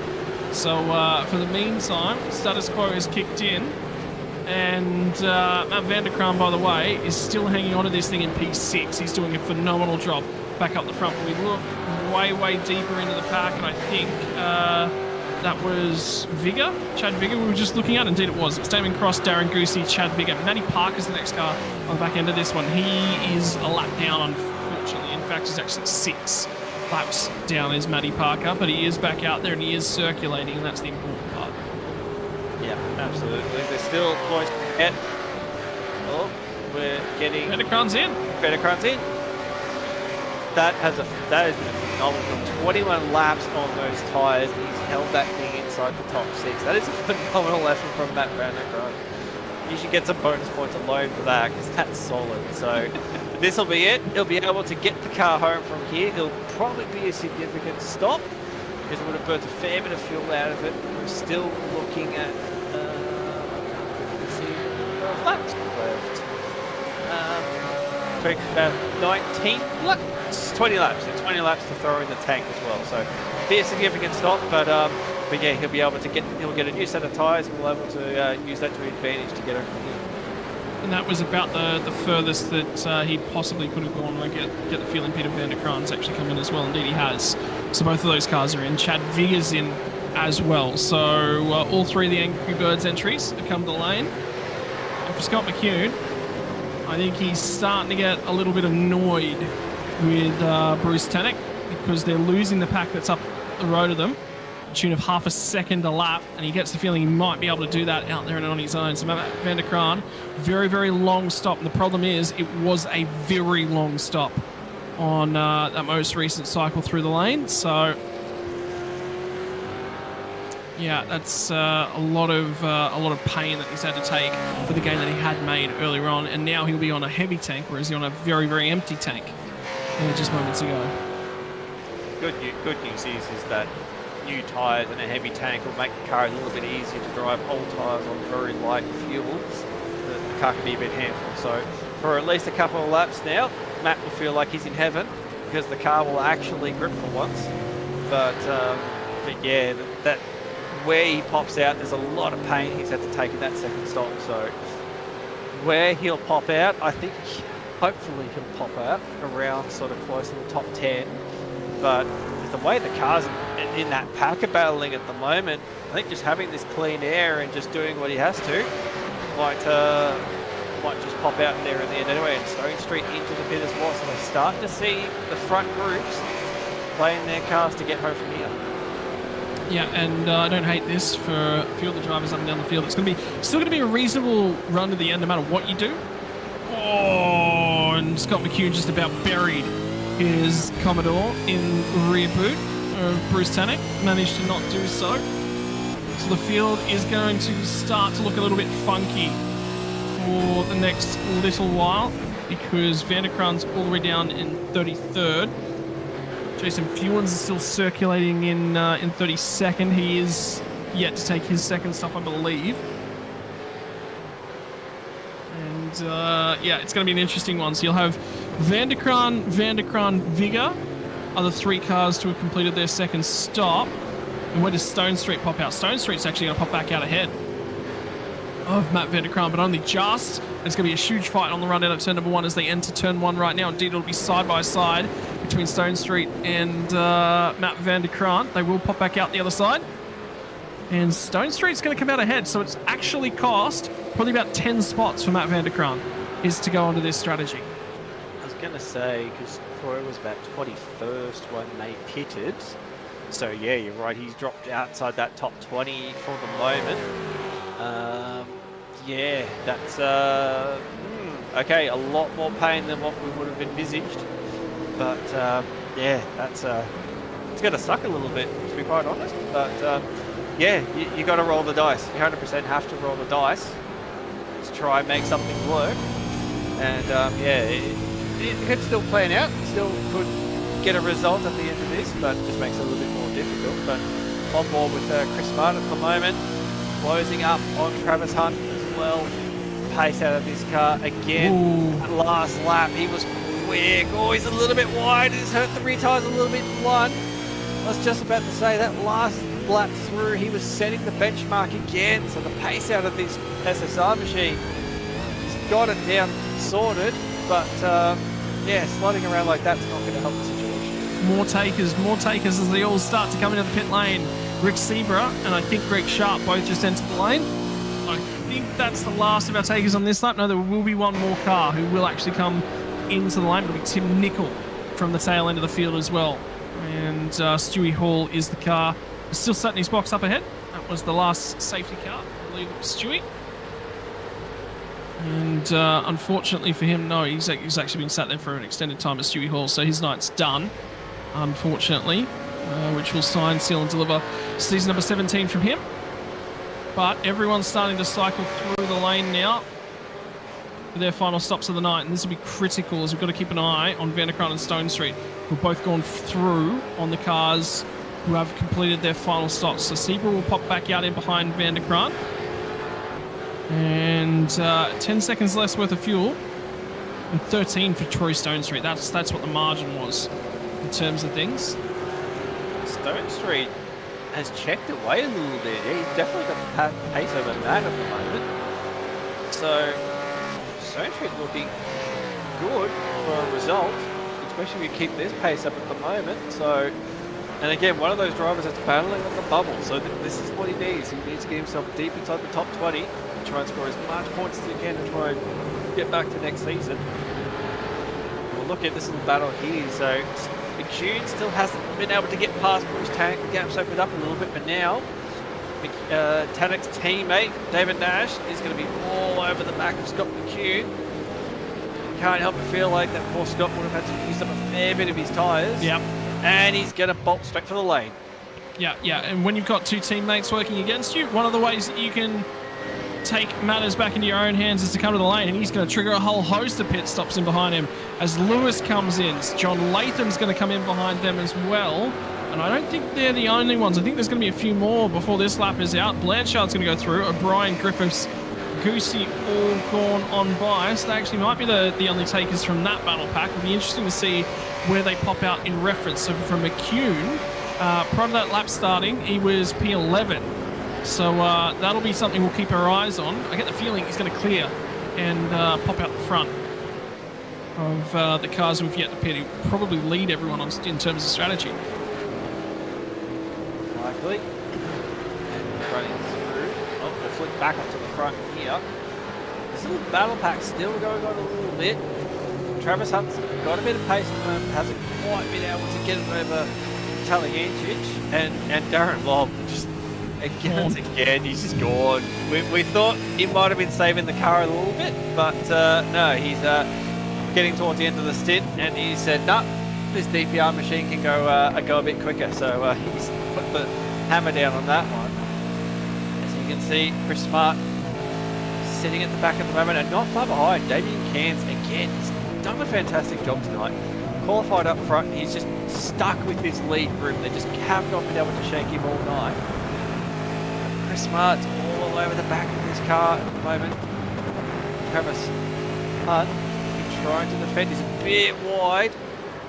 Now it's going to be an opportunity for Chris to try and get right up on the back bumper, get a good run off the final corner. Travis is a little bit sideways coming off. No one's going to take a bite in the pit lane. But this could be good for Chris Smart if he can get a good run down the front straight. I don't think the draft is going to work too much in his favour. Taliancic is breaking that draft a little bit for Travis Hunt. They'll run into turn one. Right on the brakes, he's closing up fantastically, but yeah, he's just got to try and get a bit closer off the corner. So for these guys, and for Christian Smart, you know you're quick at this point in time, Nez. Let's start thinking about the pit strategy, because Chris Smart can go, I'm very, very good on old tyres right now. I know that I'm quick. I can go further, and I won't have to take that pain at the back end, but we can see the difficulty in overtaking. And we always talk to drivers, they say that the critical, you feel like a god when you jump in and you go for the undercut and you get onto that fresh rubber. You just feel so quick. You feel like you can conquer the world.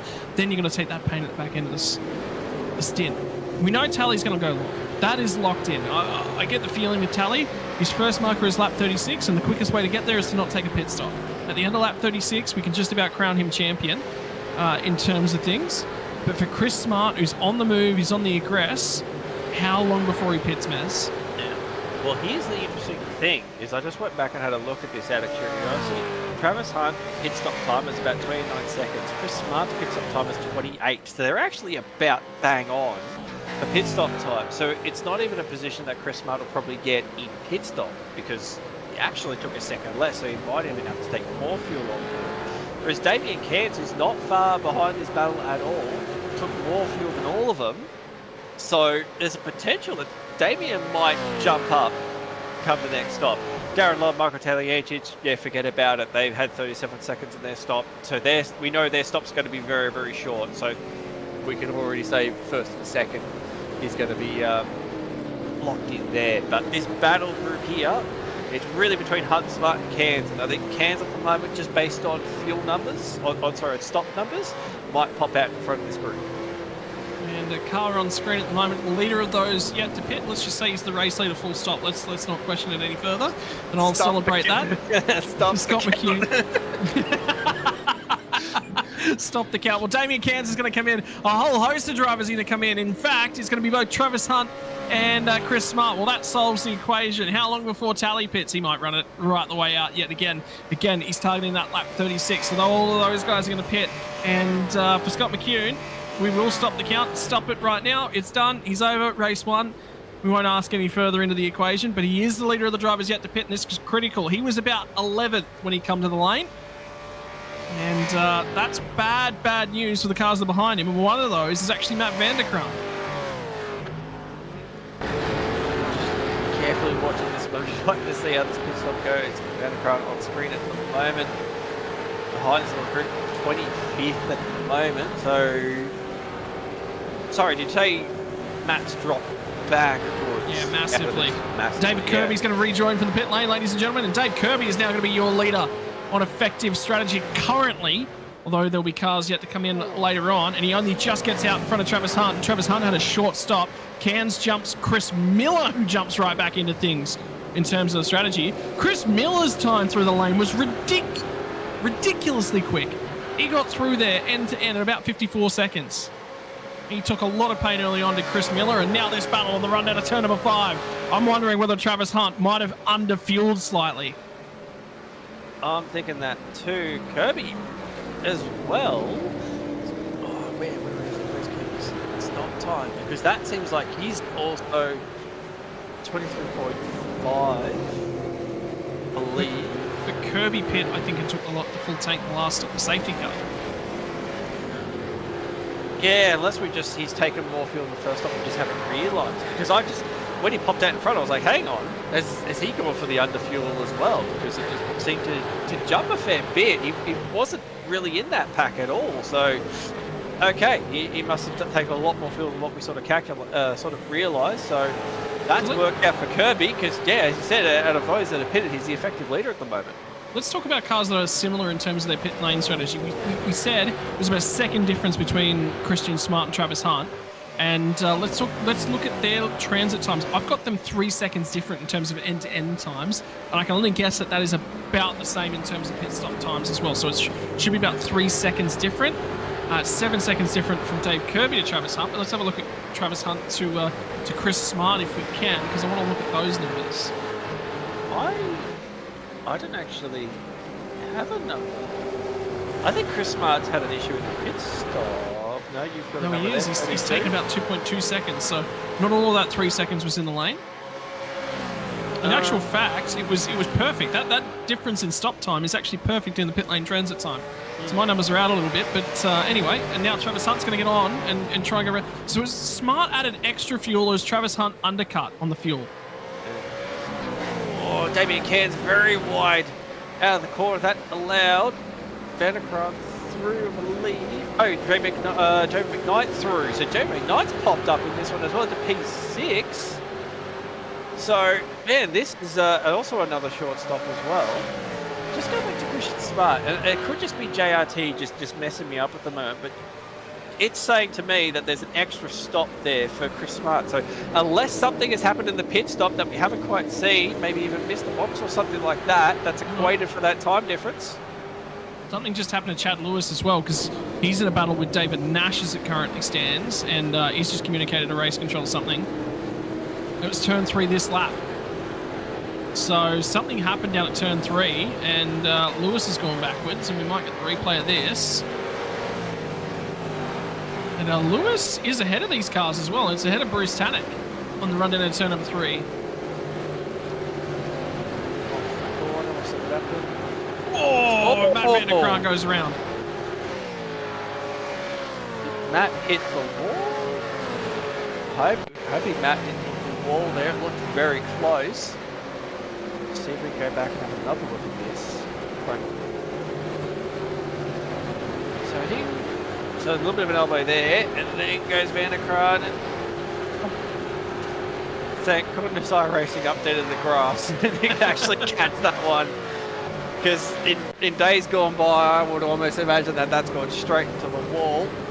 Straight under a little bit of pressure there. Looked like Tanek was on the back of him heading into Canada corner. But yeah, doing good so far. And now Dave Kirby, our effective leader of those that have pitted, effectively should be P3 based on the numbers we have. And so at the moment, I believe still waiting to pit will be Darren Lobb, Taliencic, and Brenton O'Brien again. Brenton O'Brien's done 2 stops as well, so he must have grabbed a bit of extra fuel, so that's why he's running a bit longer into this one. But yeah, Brenton running the tank out. But yeah, this little battle now we've got at the moment between Chris Miller and let's see Brenton O'Brien on the screen at the moment. 22 seconds. So yeah, about the same as what we saw. Or actually a bit in the last pit stop was a bit less than the leaders. And he didn't pit as a part of the first safety car. He didn't, yeah, exactly, he didn't. So yeah, he might already have some in there anyway from an earlier stop, because he has taken an extra stop too. So he probably didn't need to take as much when they did the second stop as well. So, but yeah, so that's fine. Just means that Brenton will have to pick a little bit later. Really interesting to see where Brenton will pop out in that one. There's a little battle between Stone Street, Ladder as well, coming back through the field, down in P16, P15. Tell you what, it's hard to feel a little bit for Ladder as well. Did a fantastic job coming through the field, and then just a couple of corners didn't go his way, and it just quickly turned to disaster for him. But he's still pulling his way through the field. But this will start to play, hopefully. Maybe actually probably should start looking at the live points if you possibly can, because I think this will start to play in, and there's Taliencic in pit lane, but this will start to play into David Kirby's hands very, very well, because effectively he's going to be on the podium. He's battling Lobb and Ladder for second and third in the championship. So this could almost guarantee that Kirby will at least end up third on the podium. And there we are, the points on screen. I think once they sort of set themselves out a little bit, yeah, it'll be looking like that will David Kirby. Lobb obviously will finish this race. If he finishes as they are, will take out second, but Kirby will pop himself and stay inside the top 3 and take the podium. And I believe either this lap or next lap, that's the championship signed, sealed and delivered. End of this lap, the championship signed, sealed and delivered, Mike Taliencic. Yep, so he has come to the pit lane. I thought he might try and run it all the way out and complete the championship before he come down for fresh rubber. Either way, he is well and truly clear of Dave Kirby and Travis Hunt in behind him, who are going to go toe-to-toe on the run down to turn number 5. Kirby's going to pop out the other side, and now here comes Jamie Knight as well, who sniffs an opportunity of a Season 17 podium. And it's all still to play for these guys, so let's start to cast your mind back just a fraction, ladies and gentlemen, to the tail end of that last set. Who was faster out of this group? Well, it was Christian Smart and it was Damien Cairns were the 2 guys that were quick at the tail end. But I think we didn't see the best out of Chris Miller and Dave Kirby, because they took a lot of that pain, and now it's come back towards them a little bit in terms of the fuel strategy. And the battle for the bubble as well. Troy Stone Street and Stephen Kennedy will find their way in. Brenton O'Brien rests on P20 currently, and Fewens will have to qualify his way back in to top split after sitting inside. And tonight is not on his night. He will not remember Road America fondly to finish Season 17 off. O'Brien is out of sequence as well, so will need to pit, so that will probably change. Fewens might come back up, but doing well so far with Troy Stone Street. You mentioned earlier, deserved to stay inside the top 20. Well, he's working hard tonight. He might just do enough to make sure that he does stay inside of it. And did we just put the mocker on him? Well, Brenton O'Brien's still continuing on at the moment, so he is actually going to lead a lap. So trying to quickly piece this together. Stone Street. Yep. And then we're going to go into Canada corner. No. So the reason why that happened is because Darren Lobb pit and Brenton O'Brien's continued on. Ah, okay. Righto, sorry about that mass confusion for the past 30 seconds. Our producer can't read his own live standings. But anyway... No, he read them fine. You made the assumption. Both of you made the assumption. I Let's trust put my this all producer. down and out to the talents of Brenton O'Brien, who magically managed to gain himself a position. And you were sitting here going, oh, he wouldn't have done that. Troy Stone Street would have lost. I put faith in my producer for giving me the right information.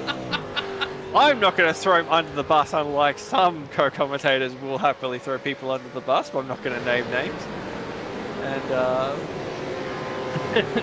anyway. And, Nash stopped. And done. Done. Well. Did he say blown motor? Well. Did you say the word safety and car? Because we're going to have the third safety car of the night. And we're going to have to explain how this one went on. There's no damage to that car. I'm thinking he's downshifted and blown the engine that way. Well, that's... Yeah. I was going to say, I couldn't quite hear it. I hoped you did. But, yeah, I thought I heard him say the engine was gone. So, yeah, we're going to replay. But, yeah, it looks like it just popped the motor. Fun fact. You'll see it go here in a moment. And fun fact, if you actually have a look at the rear end of the cars, and there's a yellow flashing light underneath the rear wing, it's going to come on right there. That's an engine blown.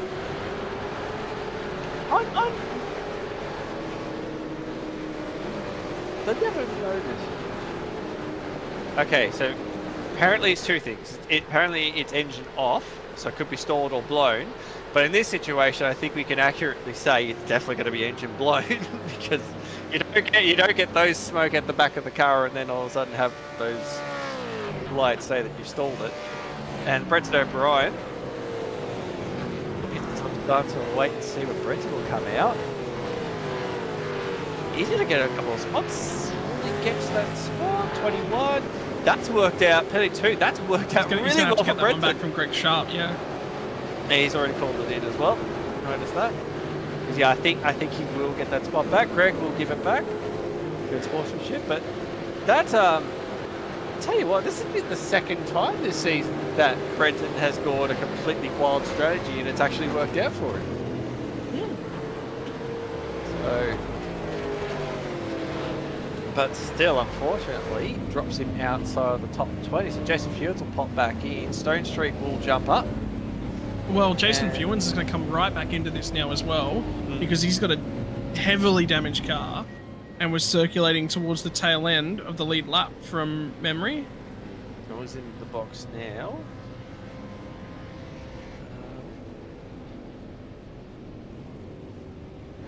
So is he going to...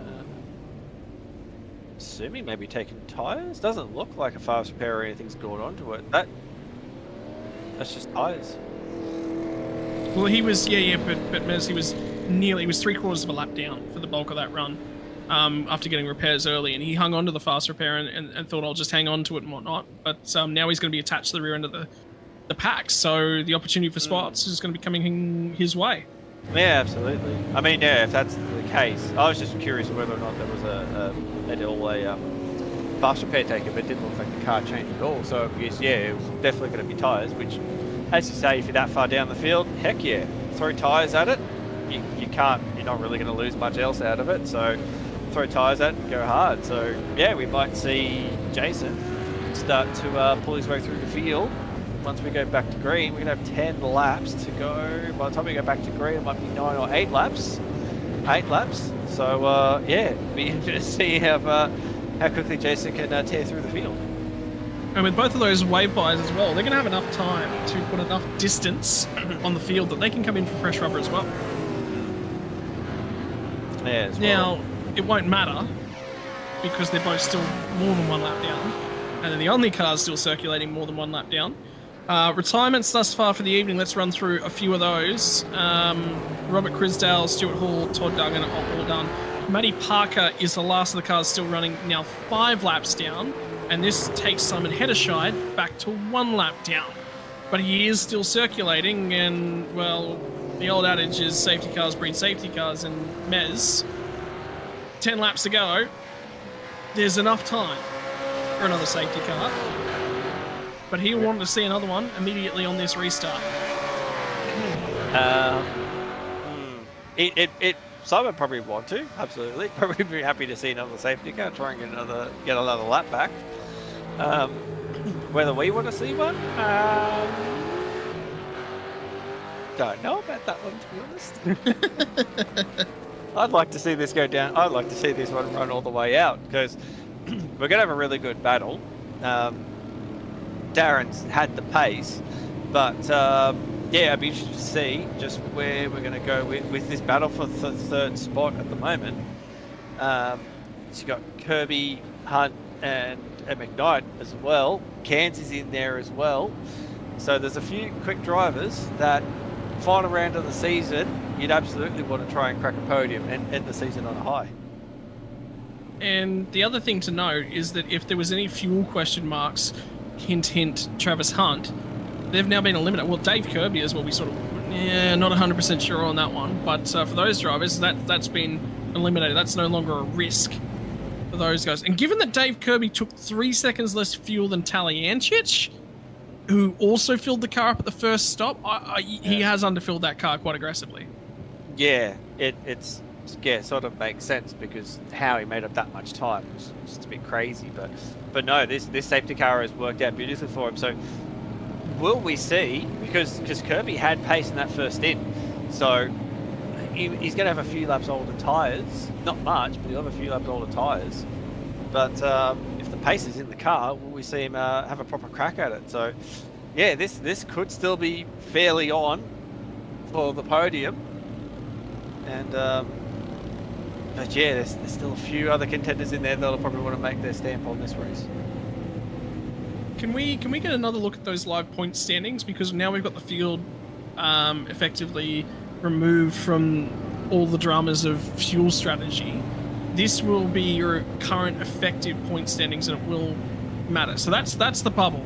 And Stone Street is in at this point, as is Jason Fewen. So Brenton O'Brien again back and looking on the outside. But let's go back to the top end of town, if we can, for Michael Talyancic and Darren Lobb. Now, by those metrics, now there's also 50 points to come off Darren Lobb at some point during the season. We don't 100% know whether or not that was calculated into the drop round statistics, and if it was,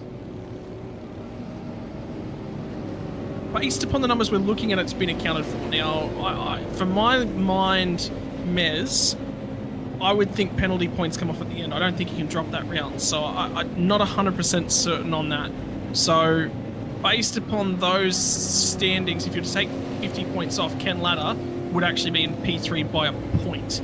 If there's no 50 points to come off, they are as they sit on the screen.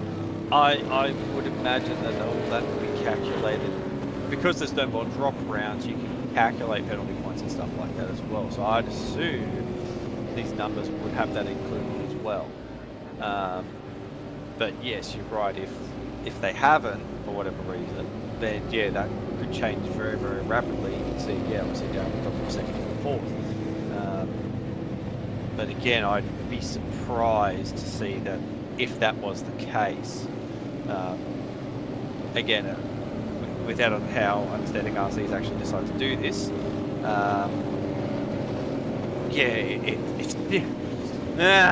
I'd like to give an answer, but yeah, it's hard to know with how they've sort of done it. I know in seasons gone by that I've been involved in, you always calculate those points we always go to the final round with all your penalty points, all your other stuff calculated, and it's just the raw points. So when you finish, all you do is apply the points from that race, boom, done, move on. So if that hasn't happened, then yes, there's a bit more to play out. But I'd urge probably more on the side that yes, that has been calculated. So we are looking at the points as they sit. Okay. So with all that done, said and aside, and yeah, the important part is that we're not sure. We don't have a guaranteed mathematics that sits down and says yes, it's definitely this way, yes, it's definitely not. But the end goal is Darren Lobb cannot go any further forwards So it then comes down to Ken Latta. Can he go backwards? If he does, will Latta finish? Lob will finish in P3 at worst, at best P2. But yeah, it comes down to what Ken Latta can do from his current standpoint. He's had a reasonable recovery night. Sits in 12th at the moment. Still a run to the end here. And he is presented with every opportunity. We're going to go back green flag racing for the final, what we hope will be the final time this season. There's still time for a safety car, and it'll have 9 laps left to run at the moment. It'll be 8 when we get back to the flag, and the final 8 laps for the V8 Veterans season number 17 get underway. And Michael Talyancic is going to be your season 17 champion. But for the rest, well, if you're a betting man, you say Darren Lobb, or do you? You go back to green, the field very stretched out. We're watching him charge down the front straight. 8 to go as they hit the line. Feels like we're sitting on a NASCAR wall just watching him run down the front straight. But Darren Lobb, really good start. He's already got that gap out a little bit. Dave Kirby right on the back of Talyancic to the right out of turn 3. You can see Tally already starting to move around, trying to shake the draft a little bit. That Kirby, he's got the draft. He's going to start to range up a little bit. He's going to have a bit of a look down the inside. Not quite enough. Talyancic will hold that position for now, but he's got to be careful though, because Travis Hunt's sitting in the background as well. He's going to want to have a look at this too. And not far behind, you've got Jamie McKnight as well. So this battle for the podium is going to be a long way from sorted at this point. He's been trying to range right up Travis Hunt just a little bit further back at the moment. But oh, there's a lock break from Talyancic. But it's not quite going to be enough. Kirby is going to try and run around the outside. That's a great opportunity for Travis Hunt to have a look as well as they come off out of the carousel. Run down towards the kink. Kirby's right on the back of this one. Make sure you get a really good run through the kink. He could have an opportunity down the canter corner. He's got a very good run through there. Darren Lobb's disappeared to the distance. He's gone. Talyancic, the run down to canter corner will hold on the position for now, but for whatever reason on this restart, Talyancic's just not been able to get these tyres to fire up. Yeah, and now it's going to be Tally who leads away the trailing 2. What does Travis Hunt have to say at the tail end of this one? Is there a podium in the offing in the very last couple of rounds for Travis Hunt? He's had splash in the pans. It's going to be very wide at the final corner, but there's a huge wiggle for Travis Hunt. Now as they come back to the start-finish line, it is going to be 7 laps left to run, and Dave Kirby is under assault. And that assault is a man on a mission. He's a man that's gone hunting. It is Travis Hunt. Trying to run side by side to turn 1. Darren Lobb will... Sorry, Dave Kirby will pop out the other side. He's going to have to defend going into turn 3 as well. Travis will be trying to get that switch back as well. And that's just invited Jamie McKnight in as well. As they've run off turn 3 all over the back. We were thinking Talyancic was going to be the one that was in trouble. This is very quickly changed. Now Dave Kirby has become the cork in the bottle. He's tried around the outside to turn 1. Can you try and make it work around the outside? The nose is still there. He's going to get the run off the corner. I think he's done just enough. He's going to try and get the nose. Oh, Dave's in! Greg Sharp's around. Greg Sharp's parked. Greg Sharp is parked. There could be another safety car in this. In the meantime, Dave Kirby's taken a tumble through the standings. Travis Hunt is up, and he's into P3. And now here comes the rest of them as well. No, Travis Hunt's not into P3. Travis Hunt's back to 6th. It's Jamie McKnight who's into P3. Can's back to 4th. Here comes Chris Miller as well. He's not done with things yet. We're going to stay green. It will not trigger a safety car, is the word from the officials. And we are 6.5 laps left to run. It's about, it's going to be about 40 Ks worth of racing left. And that just went off. We were looking at it thinking that Travis might have got the job done, but not quite. It was just a lock from David Kirby that just triggered that one off. It just made it pinch the rear tyre. Now Chris is up into 3rd. Jamie McKnight just managing to avoid all that. He was sitting in the background waiting, and he took advantage of it. Looking at replay at the moment, and is that a hardware failure? Yep. Yeah. And that's what he said actually in sim was that I've had a failure as well. I wonder whether or not he's had a monitor go out. That would be more of a monitor. Yeah, because the steering's not moving. It's not hard locked or anything else like that. It's just almost got around the corner and all of a sudden just can't see where he's going. So yeah, probably lean towards being a monitor problem for that one. For the meantime, they continue at it on track.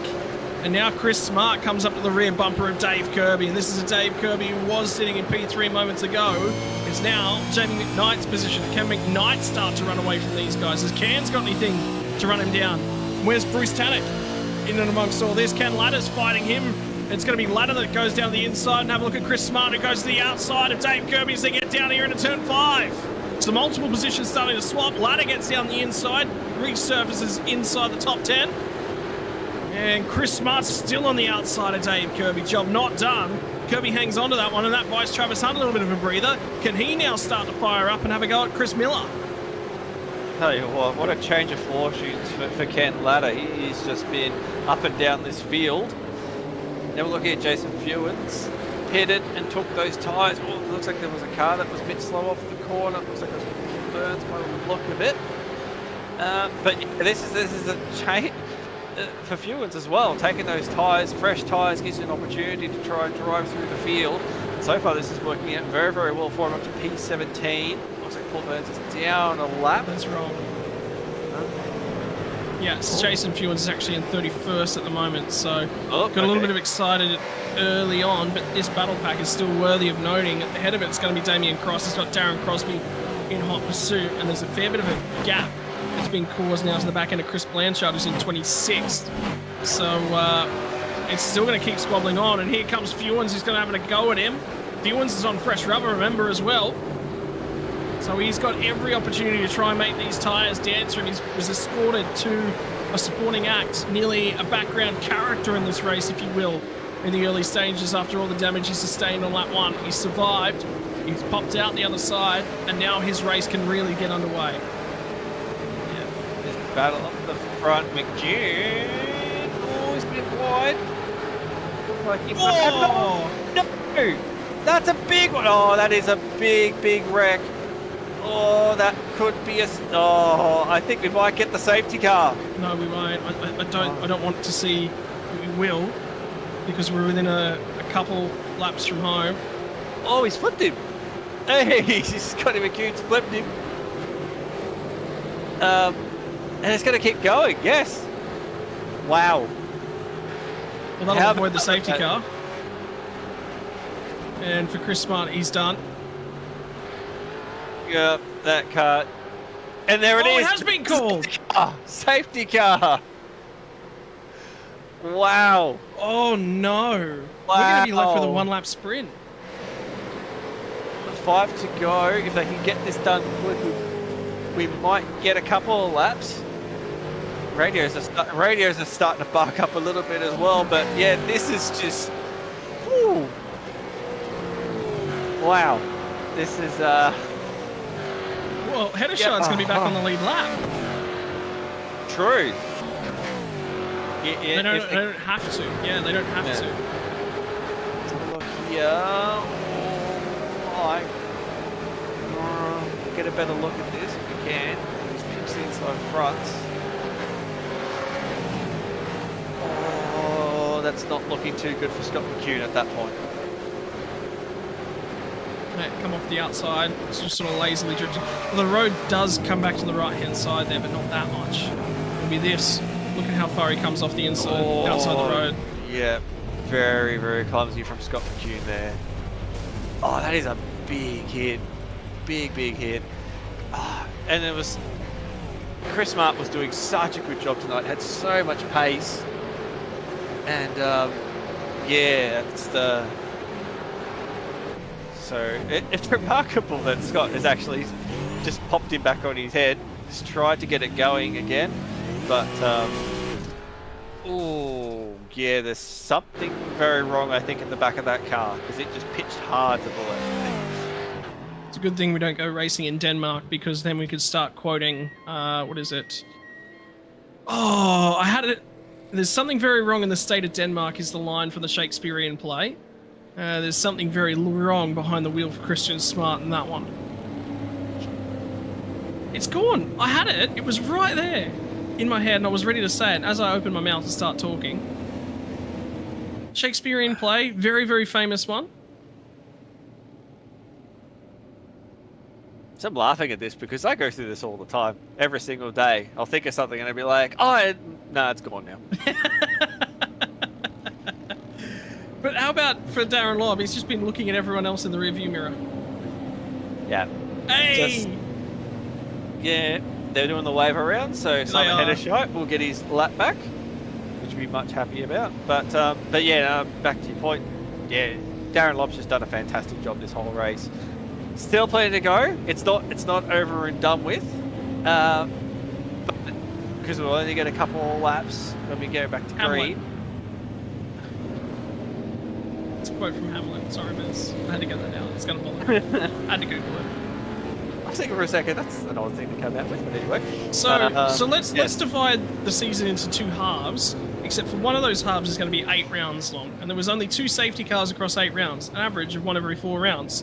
In the final 2 rounds, thus far, there have been 8 safety cars in 2 races. Because 1, 2, 3 was the previous one. This is the 4th one here tonight. 8 safety cars in 2 rounds.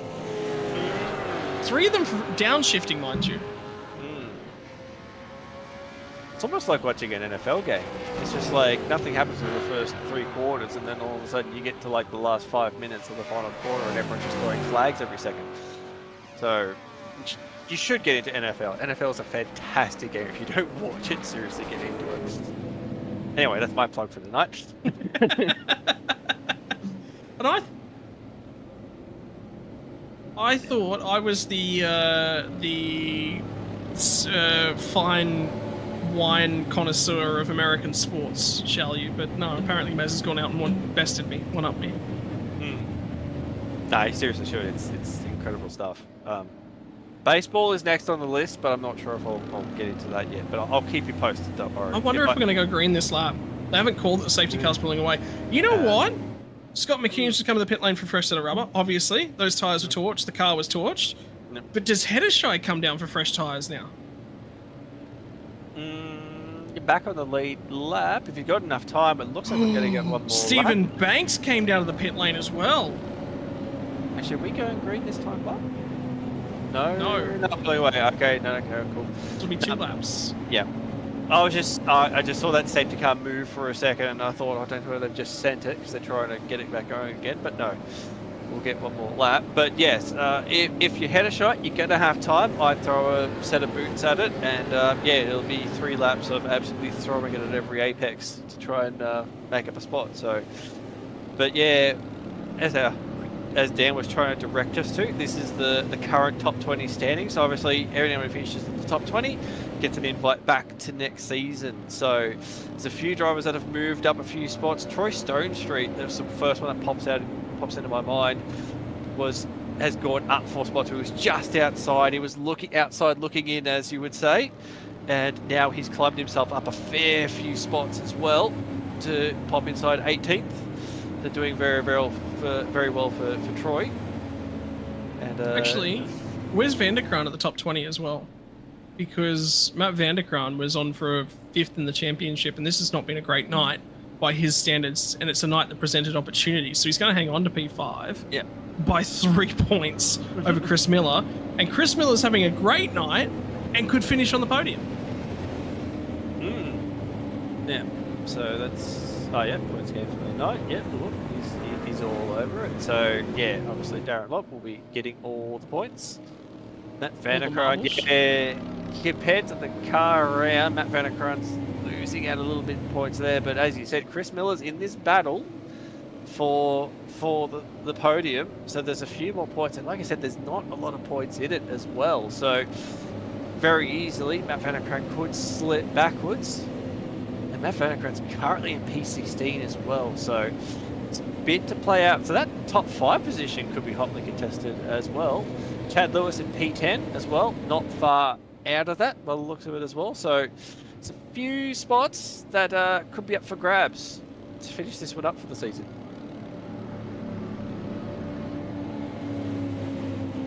So we're about to just have a look at the points and how they work.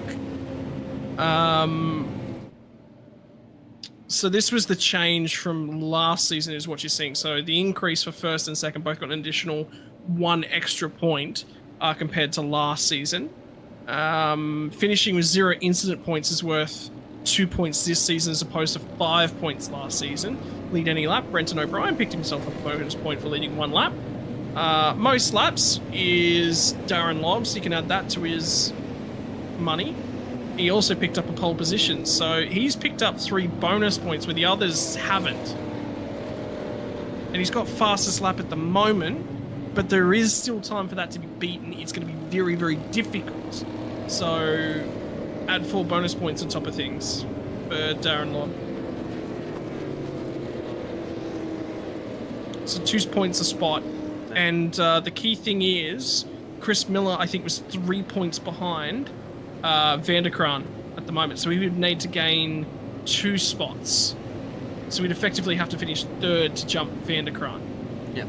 Albeit he could go forward 1 and Van der Kraan could lose. Any combination of that is good enough. If Van der Kraan gains, I just don't see Miller getting to 2nd unless chaos ensues. So for my mind, if Van der Kraan gains a spot, he's safe. He finishes P5 no matter what. Yeah. And again real quick, it's 16. He's actually on older set of tyres too, so the cars around are about 11, 12 lap old tyres. Matt Van der Kraan's on 17, but we have already seen tonight Matt can hold on to his tyres very, very well and can get some really, really good pace out of them. So yeah, I think there's definitely a chance that Matt could drive his way through the field a little bit and try and offset what Chris Miller can do in trying to nab that 5th spot off him. Yeah, and Simon Heddershot's got fresh rubber on, so he did come back down to the pit lane. Smart. So I think there's actually some chatter about that at the moment because Matty Parker's actually ahead of him on track, and he can't pass Parker until they get to the start-finish line. Oh, that's going to be rough. We can overlap. Definitely. Yeah, he can. But the problem is he can't complete that pass. Even though it's not for position, he can't complete that pass until they get out the other side. Oh, because lap down. Yes. Sorry. That's me. Much slower brain catching up. Yes. No, you're right. Yeah. So that's going to hurt a little bit there. Because we're only going to have... We've got a night we've just harassed the quirks of the rulebook. So, ladies and gentlemen, I thought I said a few moments ago, last safety car of the series. This one is... I hope most definitely the last safety. We can still get one, but it will be finishing under safety car. So effectively, this is the last time we'll go back green flag racing for 2023 in the V8 veterans, and they are off and running. And he held him. And as soon as Talianci had to lift and got to that rear bumper, that's when he went. So Darren Lobb's going to lead us way as we get down the start-finish straight. A 2-lap sprint to get to the flag, and Miller is already on the attack. He's trying to get his way past Travis Hunt, and for Travis Hunt, we will see if he can nick a spot back off of Chris Miller. Kirby's now buying his way into that argument as well, so it is all on. Oh, bit of a slide off the corner there. Travis trying to get there. But yeah, fantastic jump off the line by Darren. He held him up perfectly and got the run. Ken Ladder very sideways off the corner. This is that little battle. This is going on for P3, P2, Ladder versus Kirby. But now we're looking at the onboard. Travis Hunt having a little bit of a look. We can see Ken Ladder going around the outside of Dave Kirby at the moment. And oh, there's a bit of door banging there as well. They'll run out of turn 5. They'll run up to turn 6. Ken's going to be on the outside. We saw it last time. He had a bit of a wobble, but he's going to hold on to it this time. Ken gets through. Bruce Tannick's going to... That was not on for Bruce Tannick. I have no idea what he was thinking at that point in time. And now here comes John Latham as well, who's squabbling with Chad Lewis on the run down to turn 7, turn 8. As they get down in here, and Kirby's wide again. Oh. This could be championship implicating. He come into this one in P2 in the championship, and at the moment, he's not going to finish on the podium. It is that tight in the championship standings. He's dropped a lot of spots here. P6 at the start of this one. We went back to green. He's dropped right down the order. And that's it. He's dropped him out. That is huge. It's dropped him right out of that P3. He'll finish off the podium in the standings. That is huge. So Bruce Tannock got into I believe it was Bruce Tannock that got to the rear quarter of him and dropped him down the order. That is just huge. We're back up front at the moment. We're looking at Darren Lobb. He'll start the final lap as they come up to the line. Jamie McKnight still hanging on to P3 at the moment. Yep, and it's going to be McKnight from Cairns. There will be one more lap to go in V8 Veterans season number 17. The white flag waves for the final time this season. Darren Lobb leads the way. He's led the race from lights out. He's going to lead the race right to the flag unless he makes a mistake on this final lap. Taliancic is going to get close, but it won't be close enough. McKnight's going to nick a podium that he hasn't had for multiple seasons now.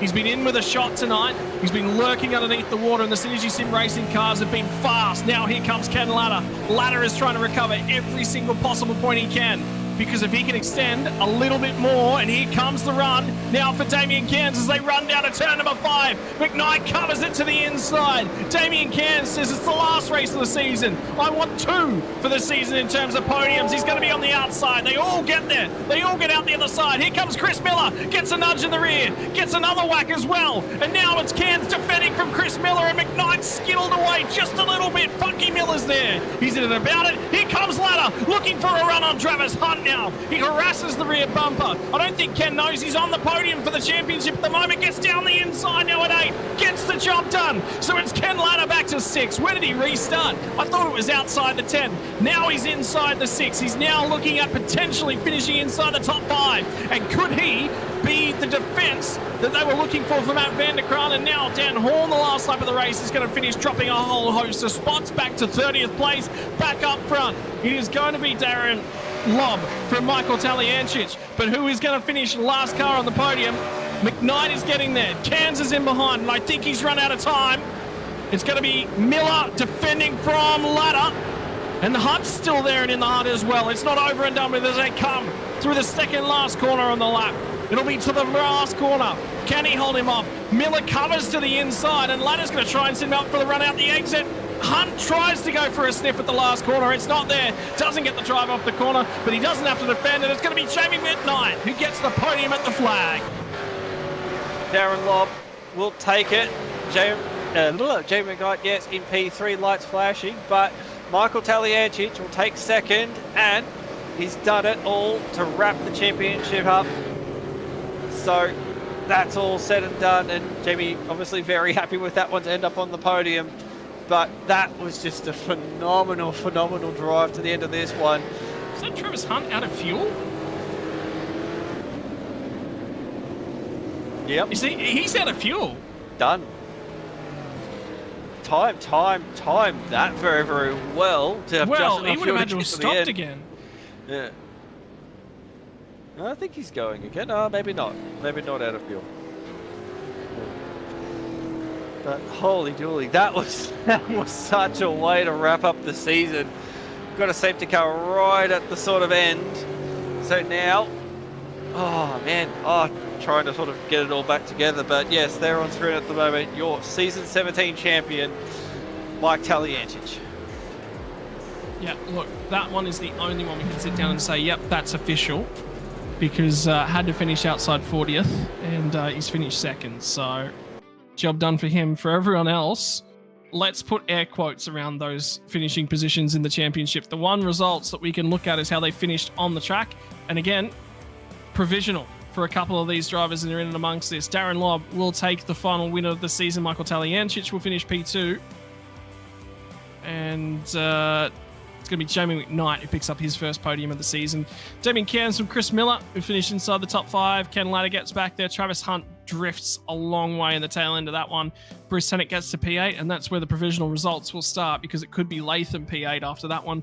Troy Stonestreet will finish in 10th on the track, and that will be enough for him to lock himself back into split number 1 for season 18. And as we go over the page, Chad Lewis in 11th, Rick Sebra, Michael Stewart at an okay run. It was flashes of brilliance again there.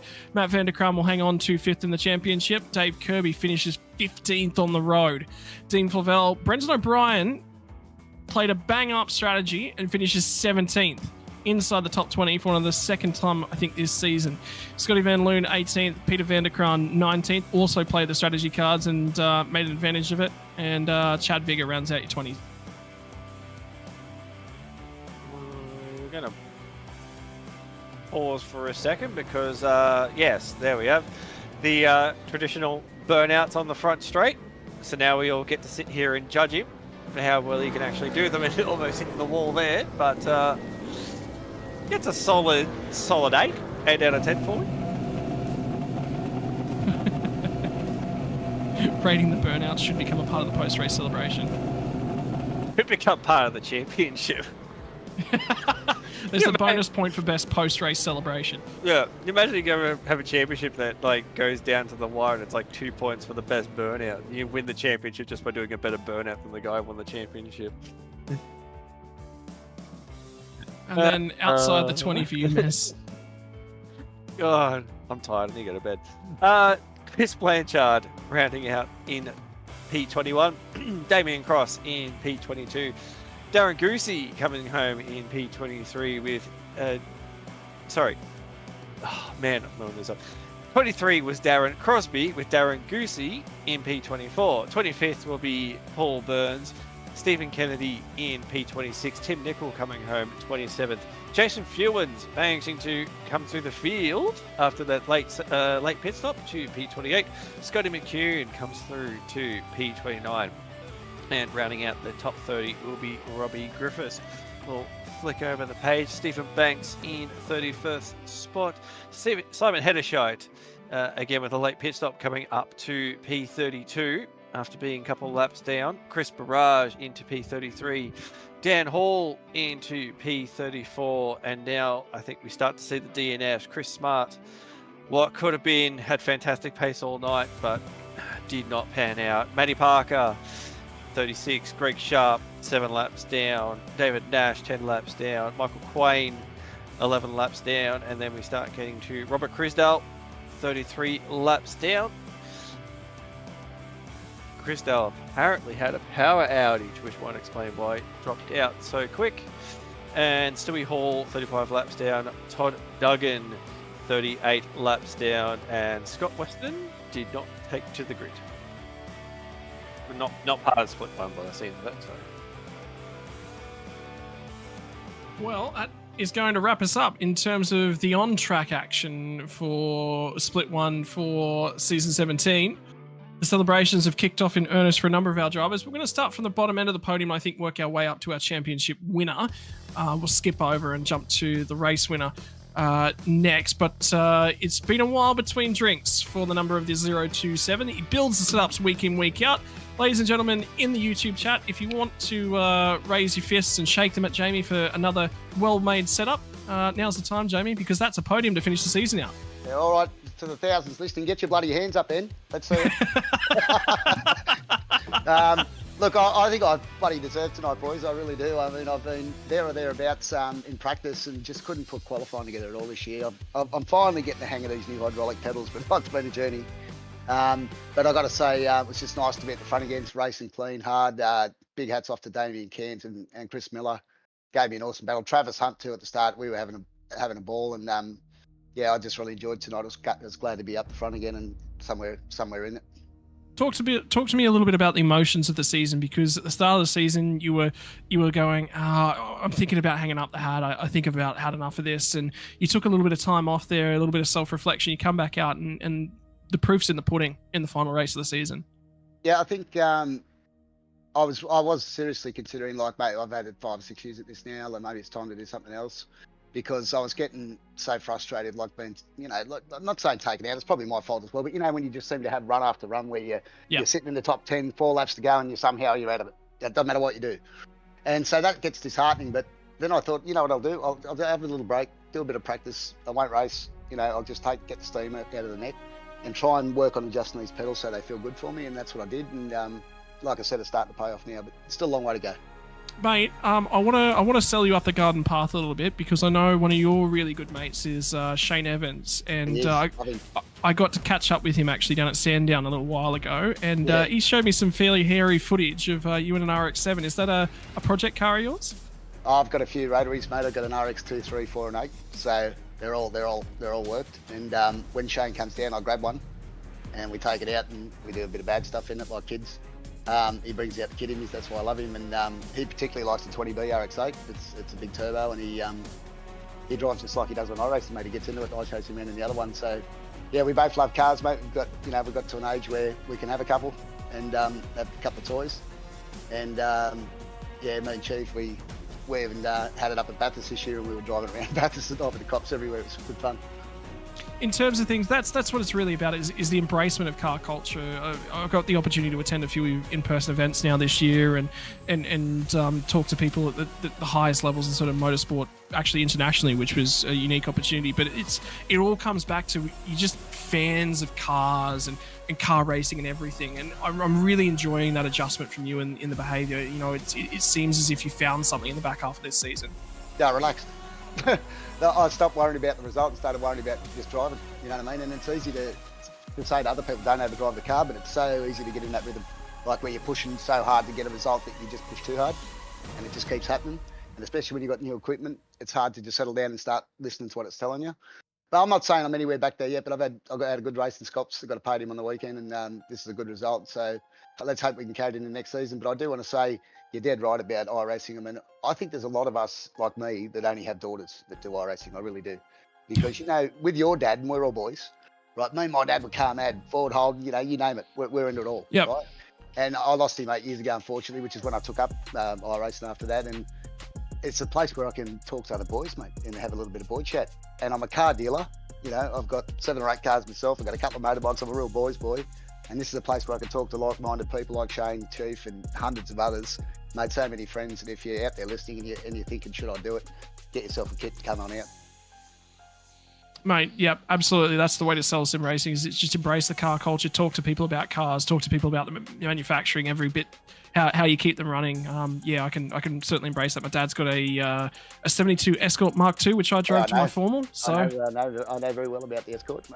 Yeah, so yeah, it's all like about cars car of the same culture. age as us. Yeah, we really do. We like the 70s cars when we were born. But he's you know what I'm talking about with your dad. You enjoy this together. It's a sport, you know, and it's becoming more and more professional and harder and harder. So I just want to say congrats to Mike Calientich for a wonderful season. And also congrats to Darren tonight. I don't know if you saw, he did a 204.411 after the safety car, and I just said to him, mate, what are you on? Like, what's going on there? He was the second faster than everyone else. Mate, congratulations. And was there any other sponsors you want to make thank of now that you've got the floor? It's sort of all yours for a few moments. Mate, I'd like to thank myself, of course, for sponsoring the team. No, in all seriousness, I just want to thank particularly the admin boys. It's not just the guys that actually run the league. It's like Luke and Cameron. It's a whole host of other guys in the background that put in a lot of effort, particularly John Van Ray. And he's a gentleman amongst men. He really is. He puts in so many hours into this thing, and you know, a separate broadcast for other series, and you know, all of the information in Discord. Like, there's so much to read and get on with, and you need guys like him to make these sort of operations run smooth. So I'd like to say thank you to all my fellow admin guys. I do the least amount of work, they do the most, the other guys. And Luke and Cameron for continuously putting on 17 seasons. I've done 16 of them, so I've been around a while now, and I'm looking forward to next season again. Mate, congratulations. Oh, and thanks to you guys for the broadcast too. They've been. Mate, I nearly forgot it. We rough you up in here each and every week, mate. So I know, that's why I don't thank you too often. But no, I love it. Keep it coming. Mate, the race specialist, the overtaking specialist, who takes out the most positions gained just about each and every season. It's Jamie McKnight, ladies and gentlemen. Thanks very much for your time, brother. Thanks, guys. Have fun. See you next season. And now we're going to take one step. Actually, we're going to take 2 steps further forward, up and onto the podium. It's going to be to our race winner and a driver we currently have penned in at second place in the championship. Mez, you're with Darren Lobb. Congrats, Darren. I have to say, another fantastic drive tonight. Just very clinical, got the pole, and just did not look troubled all night out there. Thank you, Mr. Mears. Yeah, it was a little bit dull and straightforward from our side. Hated the safety cars, but in hindsight, they probably made it a little bit interesting. Wasn't particularly happy about the last one. I don't know how I had it in my head that the last 5 laps we won't have a safety car, but we had one, and yeah, I needed to put my head down and run away a little bit, which was fun. It's always nice when you get to do some quali laps in a race. So yeah, it was good fun. I enjoy Road America. It's a great car, great track. It's good fun in these cars. So yeah, nice way to end the season. Nah, it is a very good way to do it. And yeah, no, we were sort of a little bit confused too. We kind of thought that wasn't going to be a safety car, but it wasn't. But you seemed to handle them really, really well, especially the last one there. You just timed it off the corner very good, and you were just getting those gaps away. So were you trying to change it up a little bit, or did you sort of have a procedure that you just ran for when the restarts came around? No, I didn't. I had nothing in mind before the race. I actually didn't think we'd get many safety cars, so I was a little bit surprised by it. But Mike kind of gave his strategy away a little bit earlier in that very first safety car, because he kind of got alongside me exiting the last corner, because kind of planned on going quite late.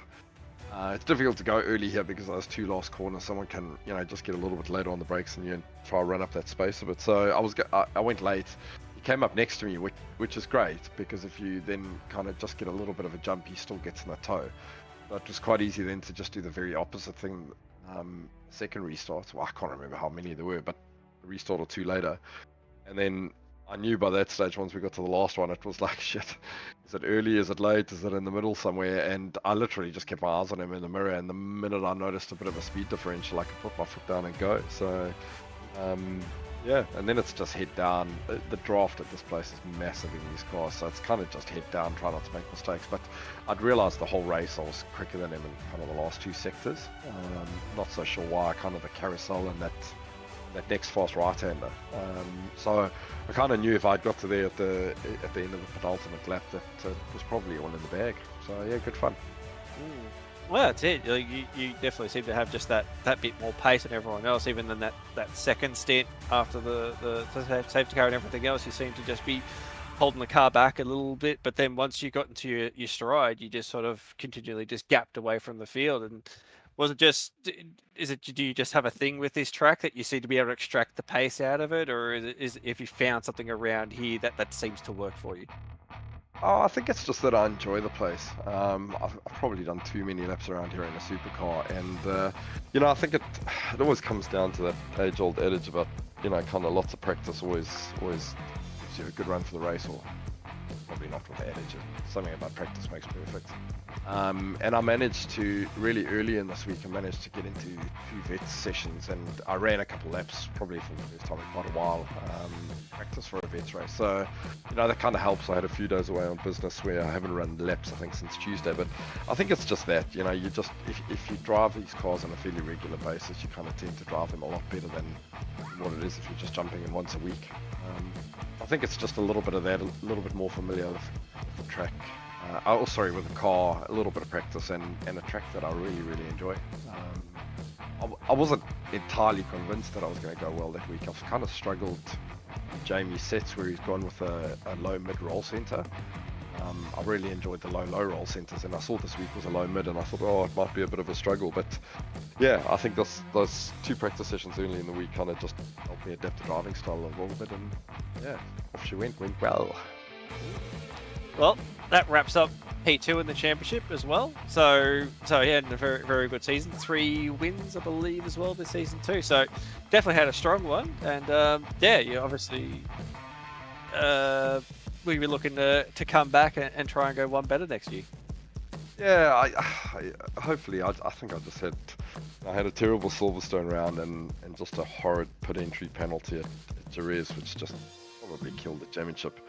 I'm not sure how penalty points work or the protest points, so I didn't really think I was in the mix of the championship, kind of after Silverstone in any case, and I didn't think I was going to make up that gap on Mark, so it was really just knuckling down and having a bit of fun and just trying to enjoy the car. So well done to him on a great season.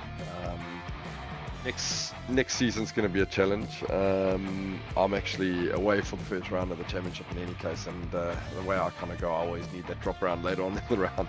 Somewhere my brain falls asleep in the championship. So I think running for the championship next season is going to be a bit of a challenge, but I'll certainly be gunning for as many wins as I can. Yeah. Awesome stuff. Well, while we're give you a chance to thank everyone for getting it done. And I believe Scott actually has a message for you after that. I After you've do. done as well. Yeah, we'll go through with your sponsor thank yous first there, Darren. Just the usual to my team DPR, my sponsor here in New Zealand, Man on Racing Products. And I gotta be honest, I've gone back and watched a few of the last streams over the last week or so. So I gotta give you guys a good applaud and say thanks for the time and effort, and the banter on the stream's been pretty damn fun to watch. Well done, guys. And your last piece of banter for the season, mate, you support two separate nations in terms of your global sports. Both of them made the cricket semi-finals. Neither of them made the final. Wow. Wow. Is cricket a real sport? Oh, okay. He's banned. That was Darren Lobb's last ever interview. We'll never talk to him again. Darren Lobb, thank you for your time, brother. Yeah, love you, boys. To insult two cricket players in the same Discord. Yeah, we both play cricket here, Darren. Well done, mate. I've done my homework, boys. I've done my homework. Thanks for your time, brother. We'll see you again next season. See you, James. Cheers, eh? We're going to step forward and talk to...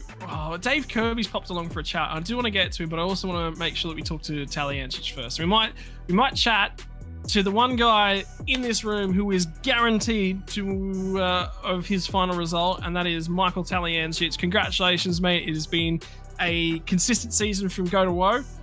In the end, you never even needed that drop round. I think your worst race was like a 7th, mate. That is a season of utter consistency when you consider that there were multiple rounds there where you had issues. Yeah, there was one round there that I think I ended up in P13 or 15 or something because I had a penalty for not holding my brakes after being taken out at turn 1. But yeah, I've been pretty consistent up the front, but shows I can't relax. If Darren keeps performing like he did tonight, I'll have to up my game for next season.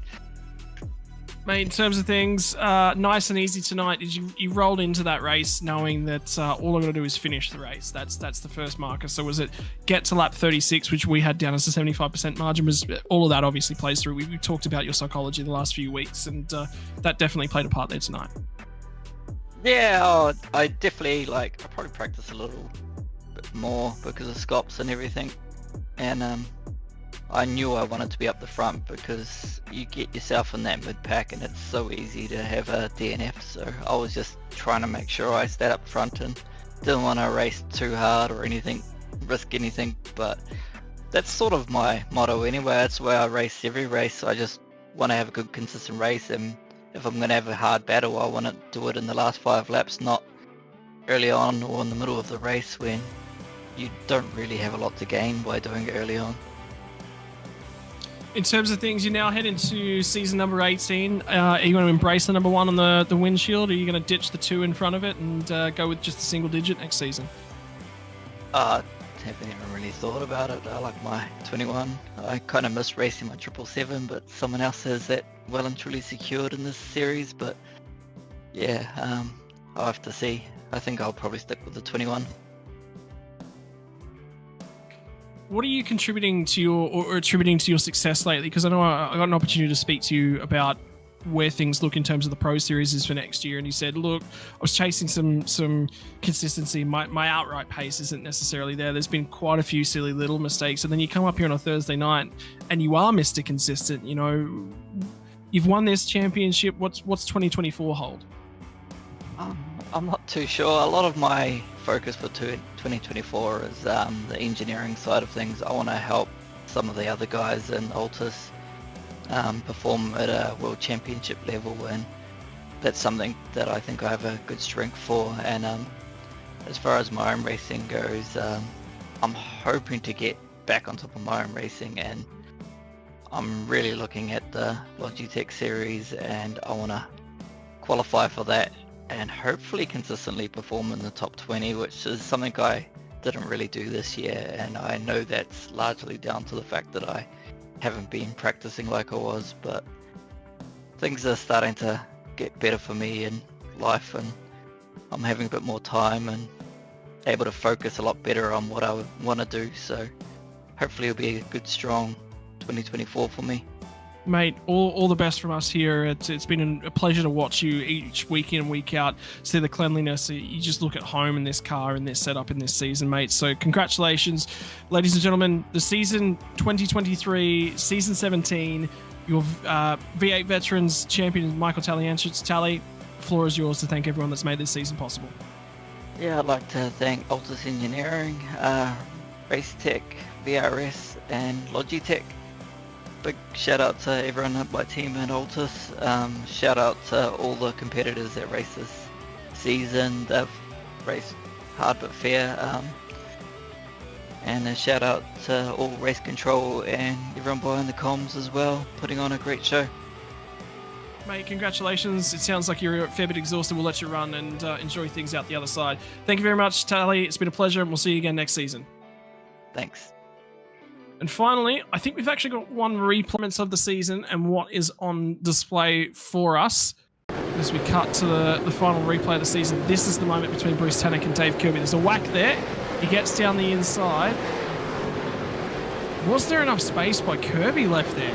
That's a question mark on that one as well. So that one will be debated, and I believe the stewards have already started looking at it. So there's no final notes that's come our way, but they will take it back to turn 5, and Kirby's out of shape there. Gets a whack from Tannock.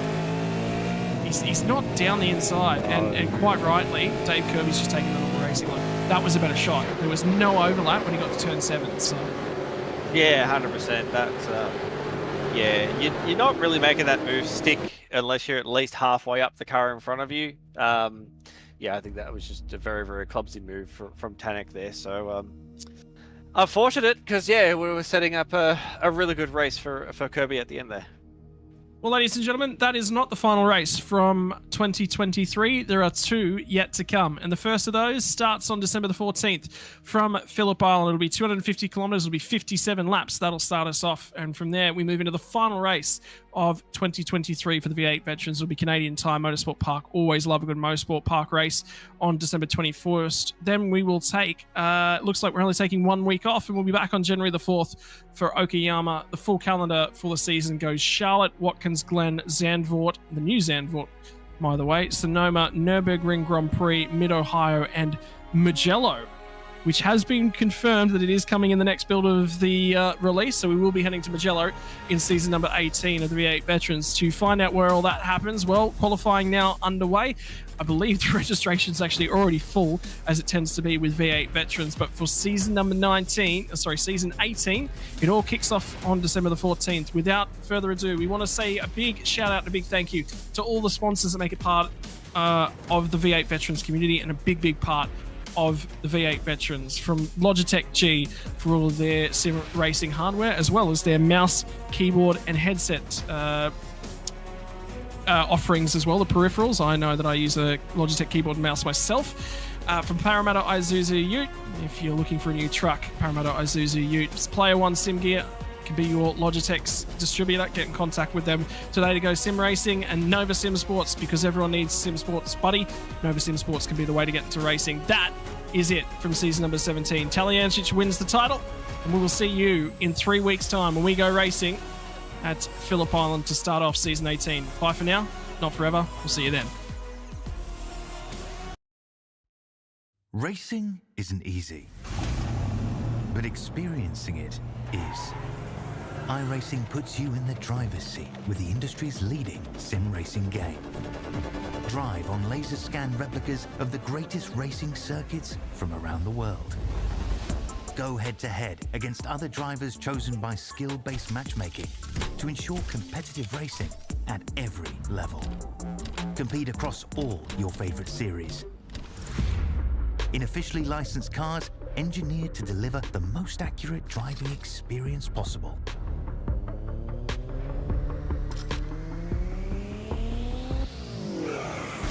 Join a race or host your own with players from across the globe. Race against the computer or in a league with friends. Feel the thrill behind the wheel. Visit iRacing.com.